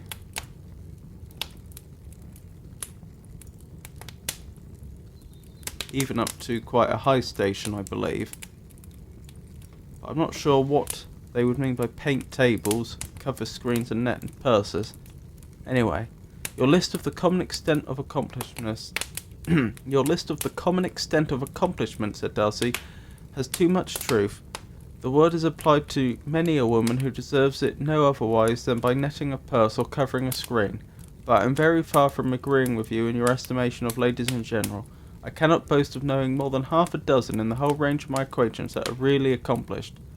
Nor I am sure, said Miss Bingley. Then, observed Elizabeth, you must comprehend a great deal in your idea of an accomplished woman. Yes, I do comprehend a great deal in it. Oh, certainly, cried his faithful assistant. No one can be really esteemed accomplished who does not greatly surpass what is usually met with. A woman must have a thorough knowledge of music, singing, drawing, dancing, and modern languages to deserve the word. Besides all this, she must possess a certain something in her air and manner of walking, the tone of her voice, her address and expressions, or the word will be but half deserved. All this she must possess, added Darcy, and to all this she must yet add something more substantial in the improvement of her mind by extensive reading. I am no longer surprised at all your knowing only 6 accomplished women. I rather wonder now at you knowing any. Are you so severe upon your own sex as to doubt the possibility of all this? I never saw such a woman. I never saw such capacity and taste and application and elegance as you describe united. I wonder who's speaking at this point. Mrs. Hurst and Miss Bingley both cried out against the injustice of her implied doubt, and were both protesting that they knew many women who answered this description, when Mr. Hurst called them to order with bitter complaints of their inattention to what was going forward. As all conversation was thereby at an end, but Elizabeth soon afterwards left the room. So I think that must have been Elizabeth that was saying, I never saw such a woman, I have nor such capacity, taste and application and elegance as you describe united. And I think the Mr. Hurst calling them to order was because they're supposed to be playing a card game and they'd started talking instead. Eliza Bennet, said Miss Bingley when the door was closed on her, is one of those young ladies who seek to recommend themselves to the other sex by undervaluing their own.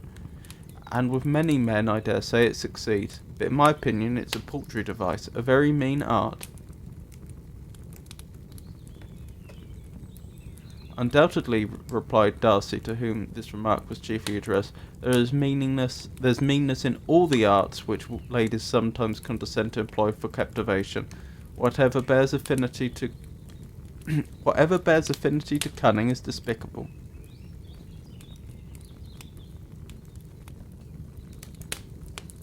Mr. Bingley was not so entirely satisfied with this reply as to continue the subject.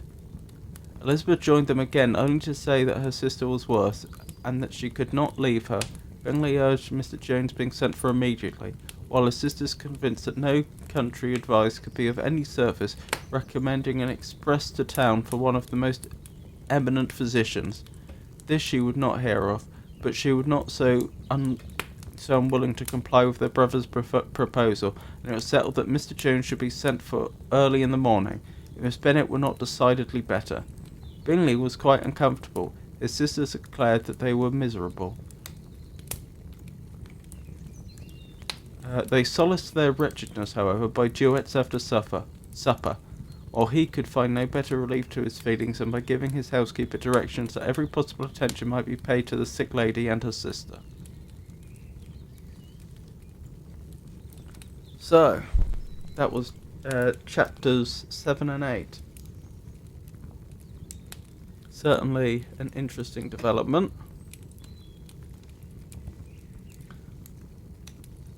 Does anyone in chat have any thoughts before we move on?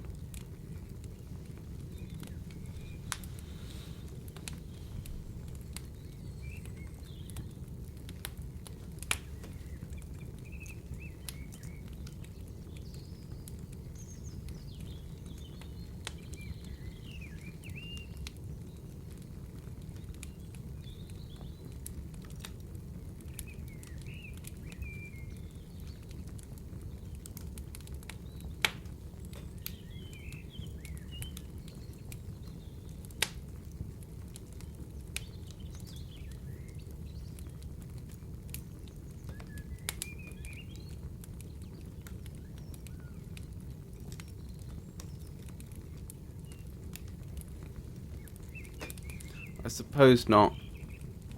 So,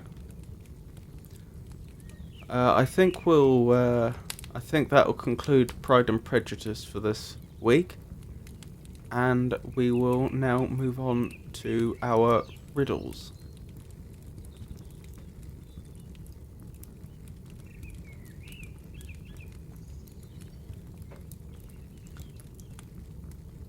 Right, so we had just finished 12. Never sleeping, still awake, pleasing most when most I speak. The delight of old and young, though I speak without a tongue, naught but one thing can confound me, many voices joining round me. Then I fret and roar and gabble, like the labourers of Babel. Now I am a dog or cow, I can bark or I can low. I can bleat or I can sing, like the warblers of spring. Let the lovesick bard complain, and I mourn the cruel pain. Let the happy swain rejoice, and I join my helping voice. Both are welcome, grief or joy. I with either sport and toy. Though a female, I am stout. Drums and trumpets bring me out. Though I clash and roar and rattle, join in all the din of battle.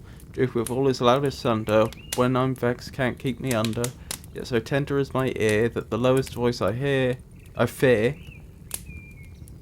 Much I dread the courtier's fate when his merit's out of date, for I hate a silent breath, and a whisper is my death. That was, of course, an echo. I say, of course, it wasn't entirely obvious, but that appears to have been the answer to that. So, on to number 13.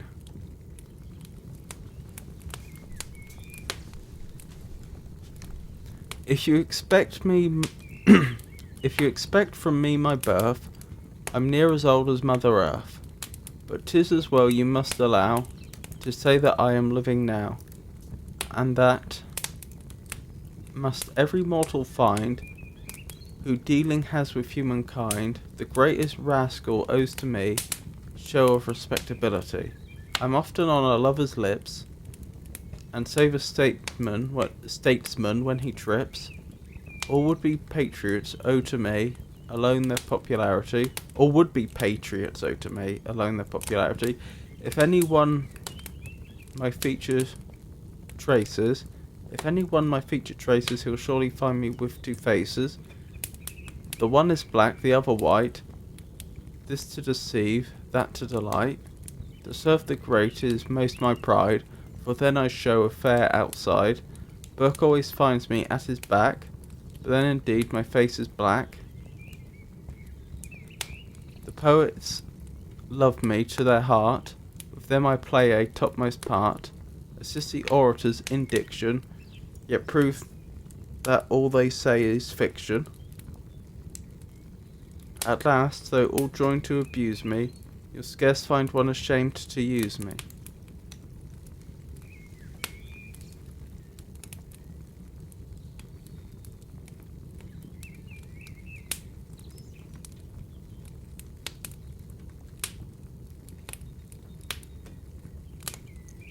Could the answer be rhetoric?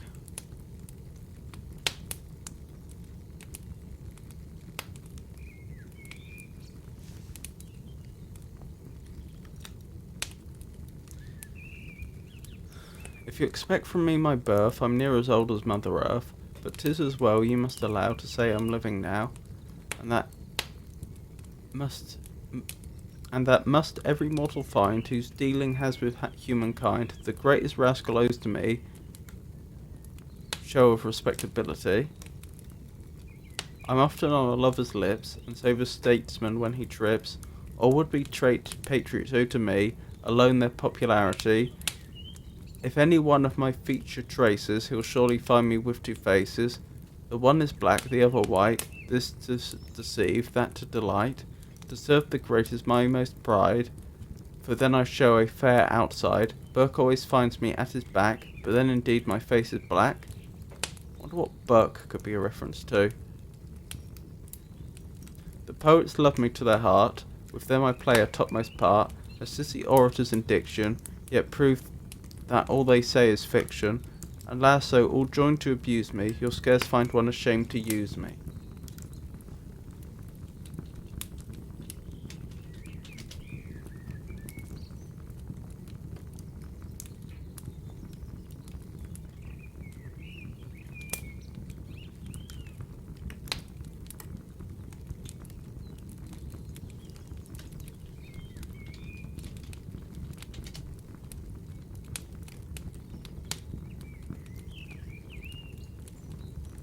My best guess is rhetoric. What do you think, chat?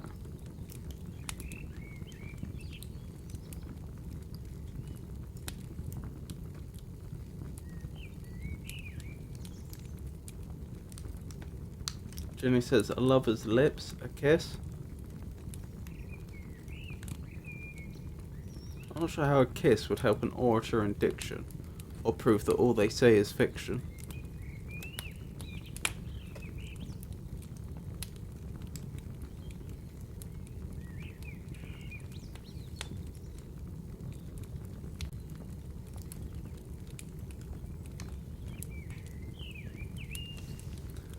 I'm guessing rhetoric.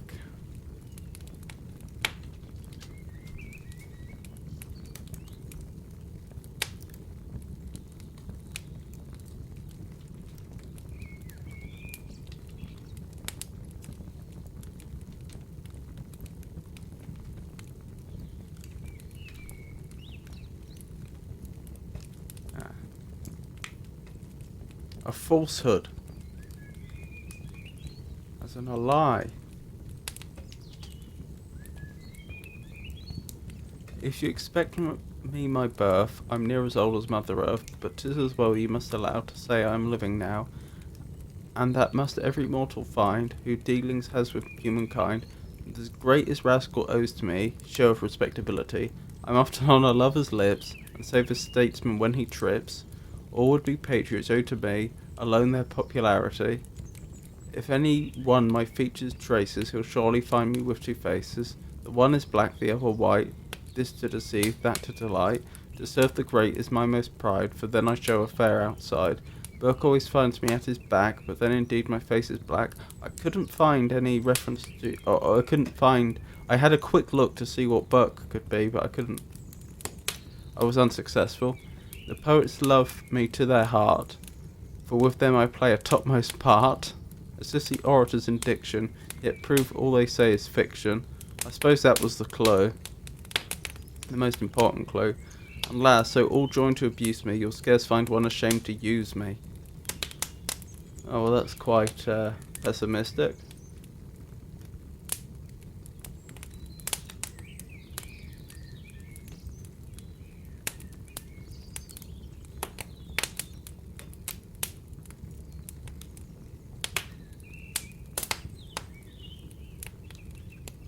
So, that's a falsehood. I was mistaken. 14. By something formed, I nothing am, yet everything you can name. In no place have I ever been. Right. By something formed, I nothing am, yet everything that you can name.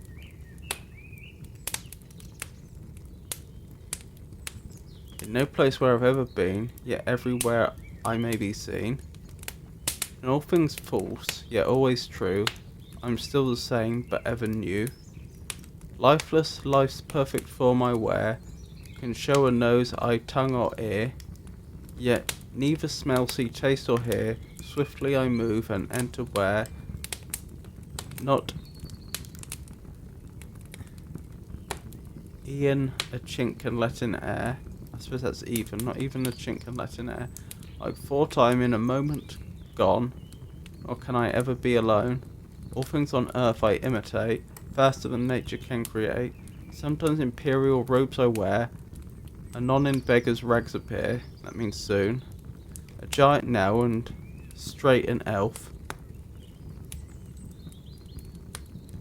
I'm not sure what I mean by and straight. I wonder if that means and then, using some archaic meaning of straight. And elf, traditionally elves were considered to be small creatures like dwarfs. I'm every one but never myself, never sad I mourn, never glad rejoice. I move my lips but want a voice, I never was born or ever can die. Then pray thee tell me, what am I? That's a tough one.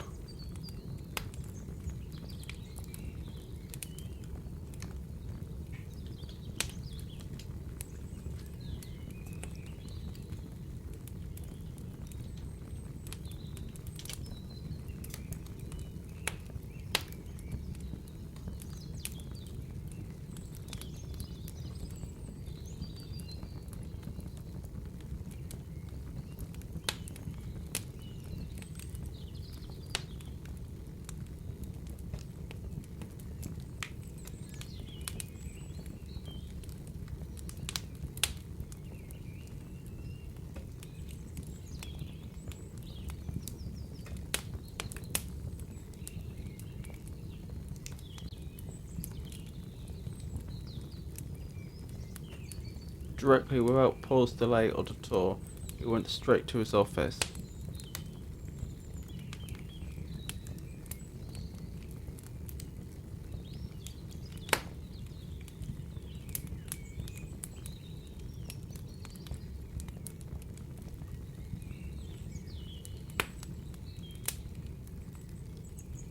And straight an elf. I suppose that's what it means.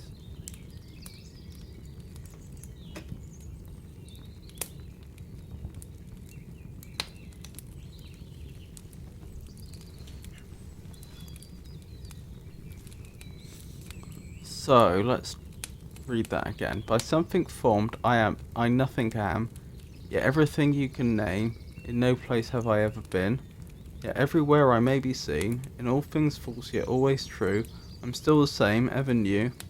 Lifeless life's perfect form I wear, can show a nose, eye, tongue or ear, yet neither smell, see, taste or hear. Swiftly I move and enter where not even a chink can let in air. Ah, and enter where not even a chink can let in air. Like thought I'm in a moment gone, nor can I ever be alone. All things on earth I imitate, faster than nature can create. Sometimes imperial robes I wear, anon in beggar's rags appear. A giant now, straight an elf. I'm everyone but never myself. Never sad I mourn, never glad rejoice. I move my lips but want a voice. I never was born, nor ever can die. Then pray tell me, what am I? Could it be a reflection? Jenny says, can show a nose, a shadow or reflection from a mirror. Yeah, I'm thinking it's probably a reflection. And to read it again with that in mind. By something formed I nothing am. Yeah, everything that you can name. That sort of makes sense. It's formed from a mirror, but it doesn't really exist. As in, it is a reflection is of course just light moving in a particular pattern. It's not a thing in the sense that an apple is a thing. In no place have I ever been, yet everywhere I may be seen. That sort of makes sense.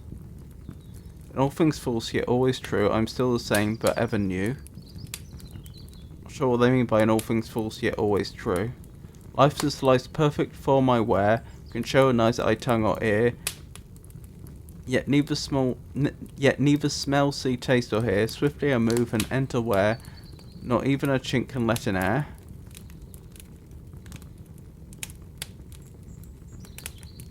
That kind of makes sense. If a place is completely sealed off, you can still have a reflection come and go. Like thought I'm in a moment gone. Well, it could be, or might not be. Nor can I ever be alone. That sounds like a reflection. All things on earth I imitate, faster than nature can create. Sometimes imperial robes I wear. Well, that makes sense in that, you could have a reflection of something that's fully grown much quicker than something could grow.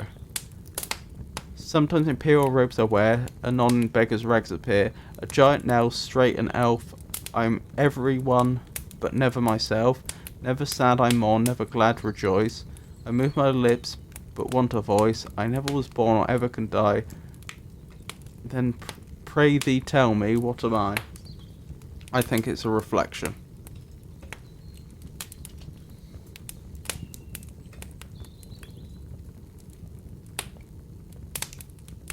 It's a shadow. So Jenny's other guess was correct.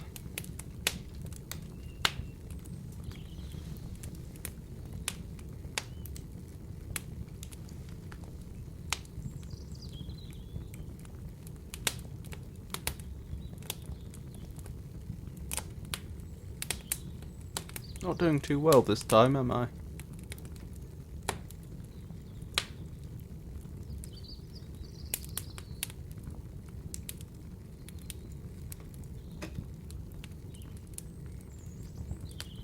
Maybe a giant now and straight an elf could be a reference to the fact that shadows can be very long and drawn out, or they can be very short, depending upon where the light source is.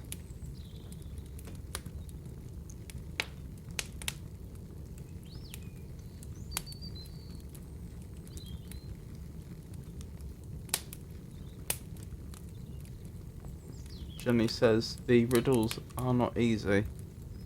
No. Well, you thought that it could be a shadow. Number 15. If it be true, as Welchmen say, I don't know what that is a reference to.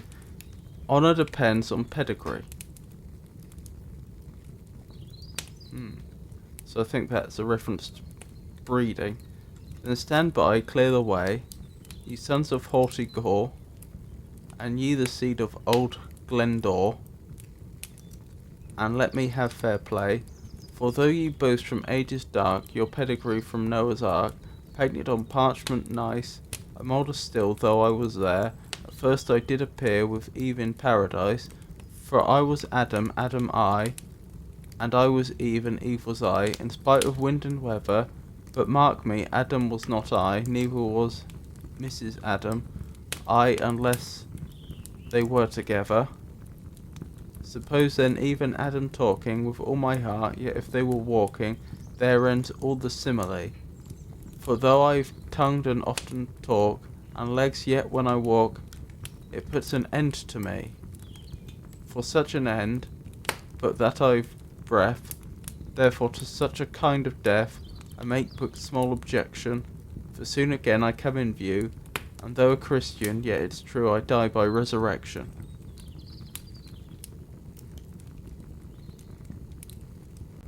Well then.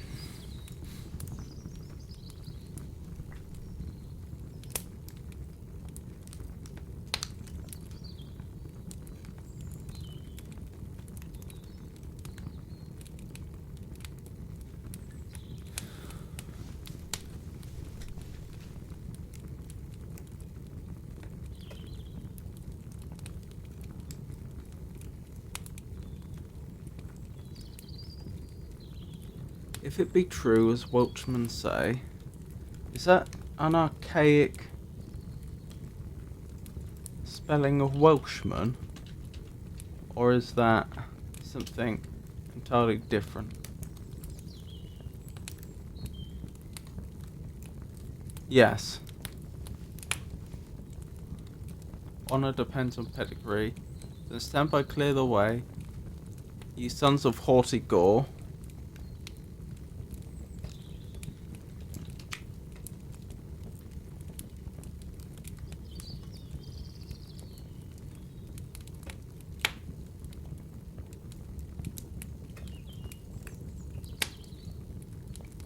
I think gore here may be referring to blood, as in of haughty blood. And ye the seed of old Glendour.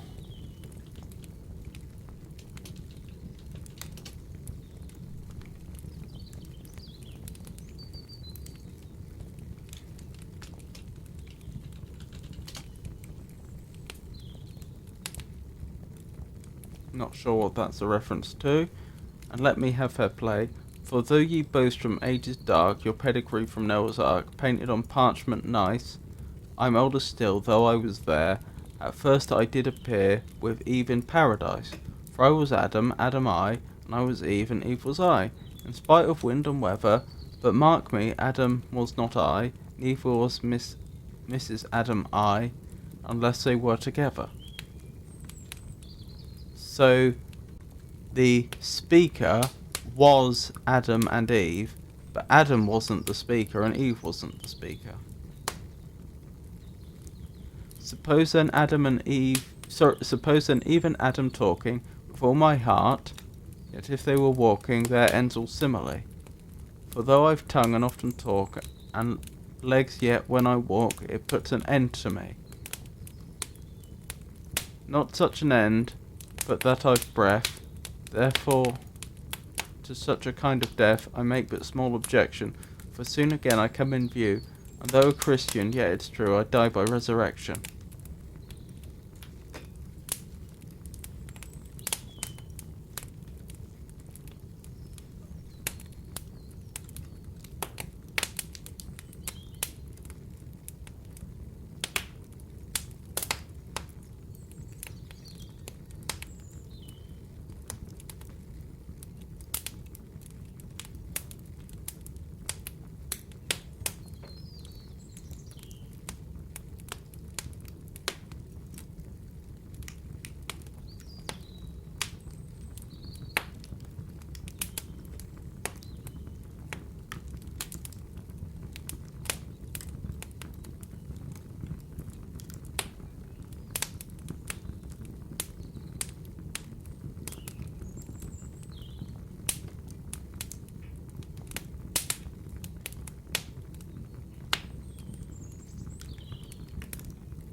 I really don't know this time.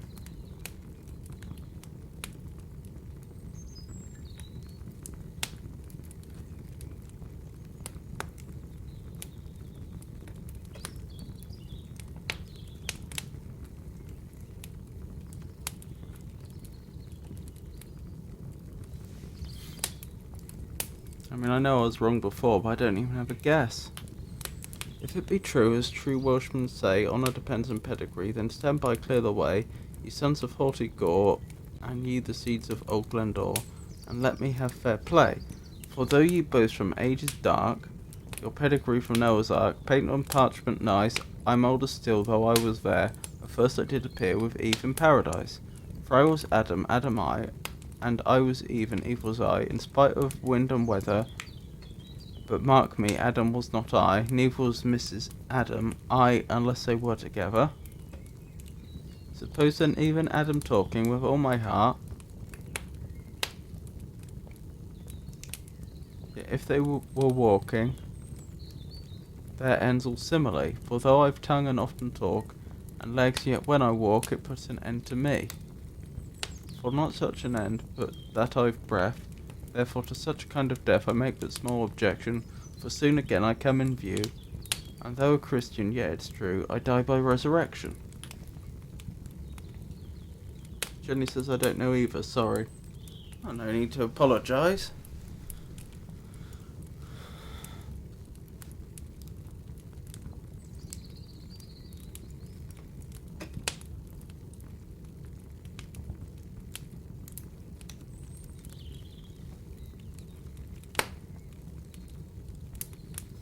And legs, for though I've tongue and often talk, and legs, yet when I walk it puts an end to me.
Hey, bedfellow.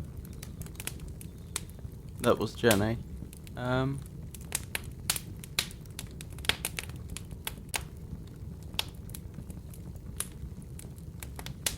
Maybe?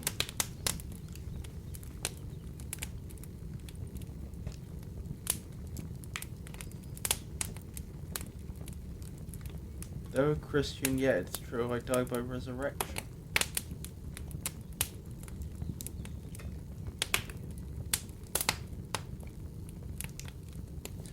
Company?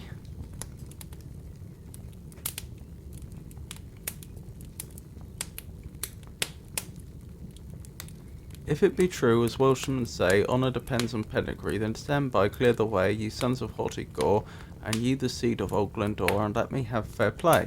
For though ye boast from ages dark your pedigree from Noah's Ark, painted on parchment nice, I'm older still, though I was there. At first I did appear with Eve in paradise. For I was Adam, Adam I, and I was Eve, and Eve was I. In spite of wind and weather, but mark me, Adam was not I, neither was Mrs. Adam I, unless they were together. Suppose then even Adam talking with all my heart, yet if they're walking, their ends will simile, for though I've tongue and often talk, and legs, yet when I walk it puts an end to me. For such an end that I've breath, therefore to such a kind of death I make but small objection, for soon again I come in view, and though a Christian, yet it's true I die by resurrection. I really don't know, but I'm guessing company, and I think Jenny's guessing bedfellow.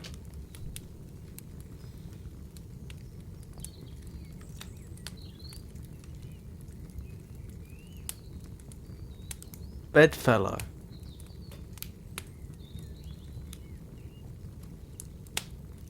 My goodness, Jenny, how did you do it?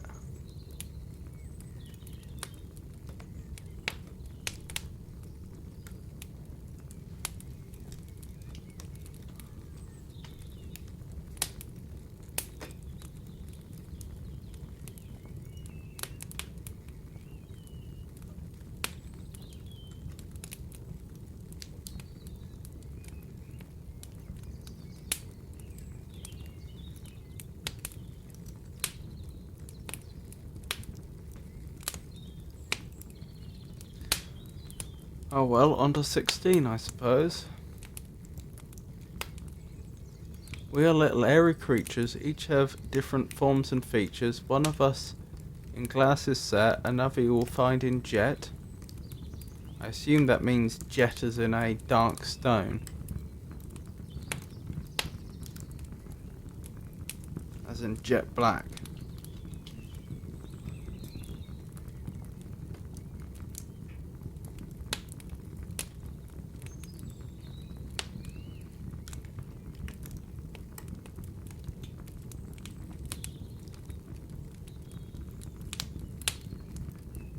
A hard black form of coal, sometimes used in jewellery.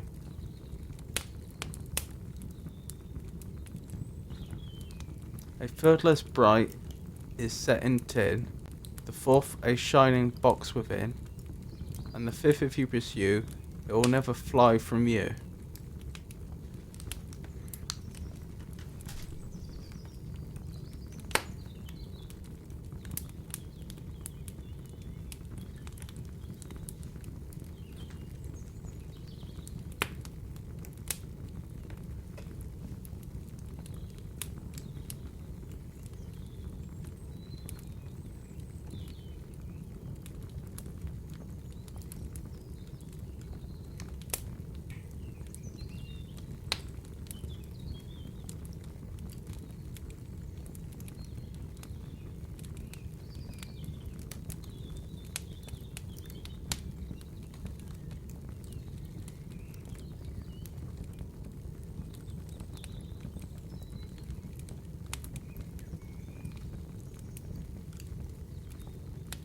I'm wondering if it could be something like imperfection.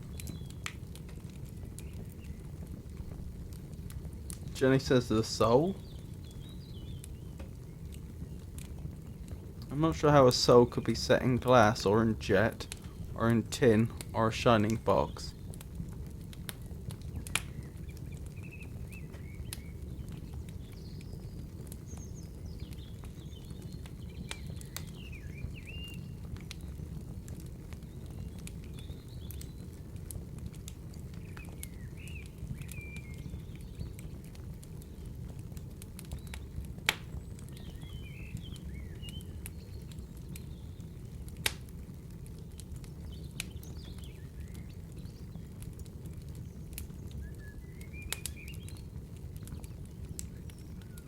I'm guessing an imperfection.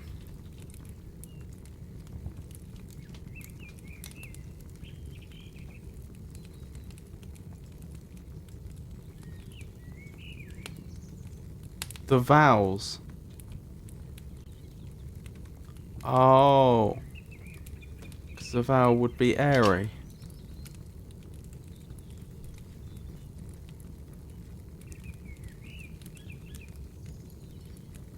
One of us in glass is set A, another you'll find in jet E.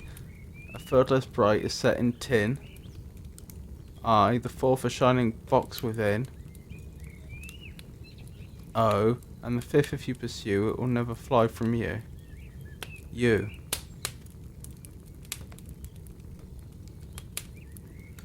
Oh, that went completely over my head.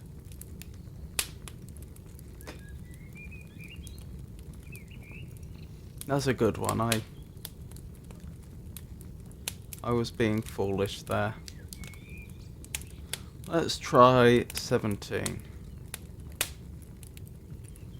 When our story would begin, we first must trace our origin. A weary task, then sure is mine, to trace it from both sides of the line. And true it is, I owe my birth to animals as well as earth, my being to such climates owe, as vertal heat and endless snow. I've been a tree, I've been a ram, insects have made me what I am. Though straight well formed and never sick, I cannot stand without a stick. Pleasing and useful to one's sense, I to another give offence. I'm born for a domestic use, yet often witness great abuse. I villains serve to aid their fight, the good to bring their deeds to light. In others lunacy is dreaded, but I please most when most light-headed.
When our story would begin, we first must trace our origin. So it's a plural, it's multiple things.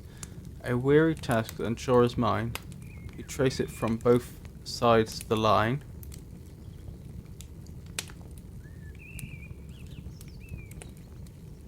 And true it is, I owe my birth to animals as well as earth, my being to such climates owe, as versatile heat and endless snow.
I'm not sure what vertal means, and I can't find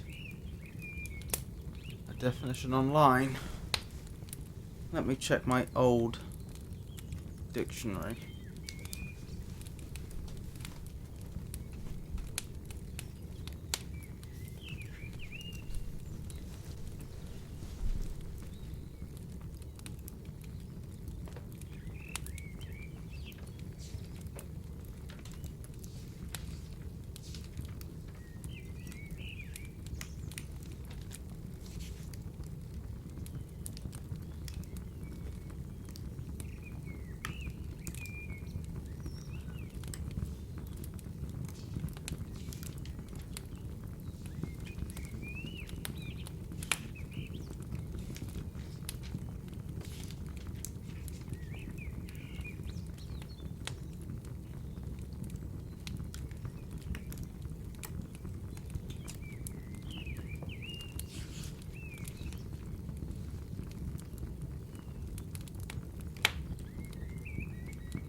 No, I can't find it there either.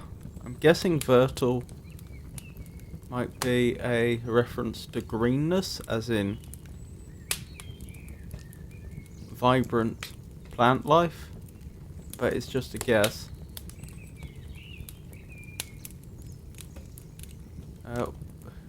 A weary task and chore is mine who trace it from both sides of the line, and true it is I owe my birth to animals as well as earth, my being to such climate owe as vertal heat and endless snow.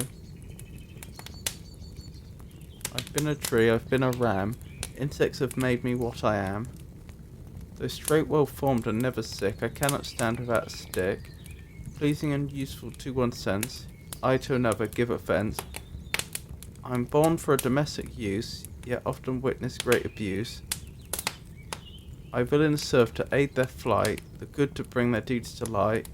In others lunacy is dreaded, but I please most when light-headed.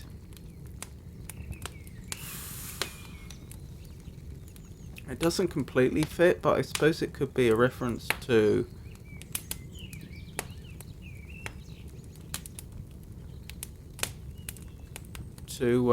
quicklime, because that's formed from animals and plants as calcium carbonate, as chalk, and quicklime would have been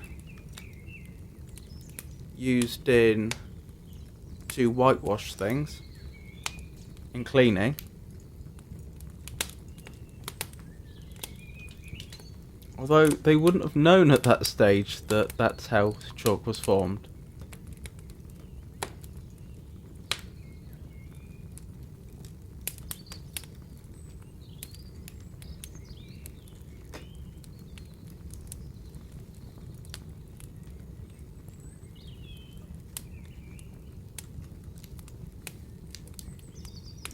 When we our story would begin, we must first trace our origin. A weary task and sure as mine, who trace it from both sides of the line. And true it is, I owe my birth to animals as well as earth. My being to such climates owe a vertal heat and endless snow. I've been a tree, I've been a ram, insects have made me what I am. Though straight and well formed and never sick, I cannot stand without a stick. Pleasing and useful to one sense, I to another give offence. Well, I imagine it looks nice and white, but probably hasn't the nicest odour, I would guess. I'm born for a domestic use, yet often witness great abuse. I villains serve to aid their flight, the good to bring their deeds to light. In others, lunacy is dreaded, but I please most when most lightheaded. I don't really know. That's my best guess, but it would rely on knowledge that I'm fairly certain they didn't have at that stage. So let's look it up. Unless anyone has any last minute guesses.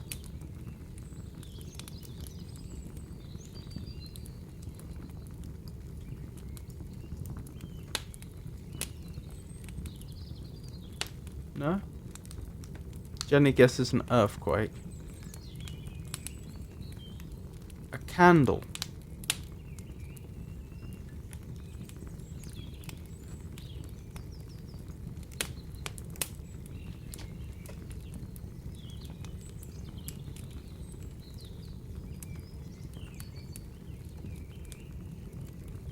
Oh, this makes sense. We end our story would begin. We first must trace our origin. A weary task to ensure is mine. We trace it both from both sides of the line. And true it is, I owe my birth to animals as well as earth. My being to such climate so as versatile heat and endless snow. I don't understand the reference to endless snow. I've been a tree, I've been a ram. Insects have made me what I am. Those must be some of the ingredients that are used. Ram for ram's hair, possibly. A tree, I'm not sure. I mean, what does I suppose I just don't know what a candle would have been composed of. They'd obviously had to have a wick and some wax. The wax would have been beeswax. But aside from that, I'm not sure where the tree and the ram come in. Though straight and well formed and never sick, I cannot stand without a stick. A candlestick, that makes sense. Pleasing and useful to one sent. I to another give offence. Perhaps those old candles used to smell, I don't know. I'm born for domestic use, yet often witness great abuse. A villain serve to aid their flight, the good to bring their deeds to light. In others lunacy is dreaded. Don't know what that's a reference to. But I please most when most lightheaded. Well, that makes sense for a candle.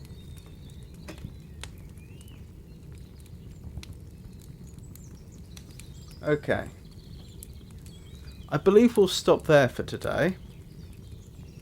Now, I do have another stream later today in which we're going to look at the Stanley Parable Ultra Deluxe, which hasn't released yet, but it's supposed to release in about an hour.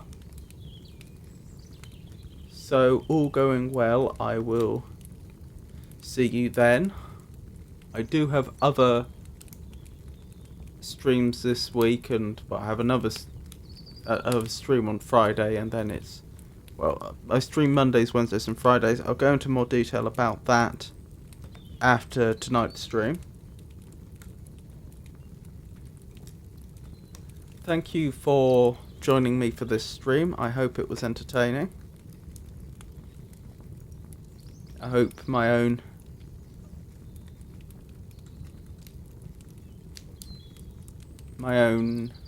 ineptitude didn't ruin the experience too much. And enjoy the rest of your afternoon, everyone.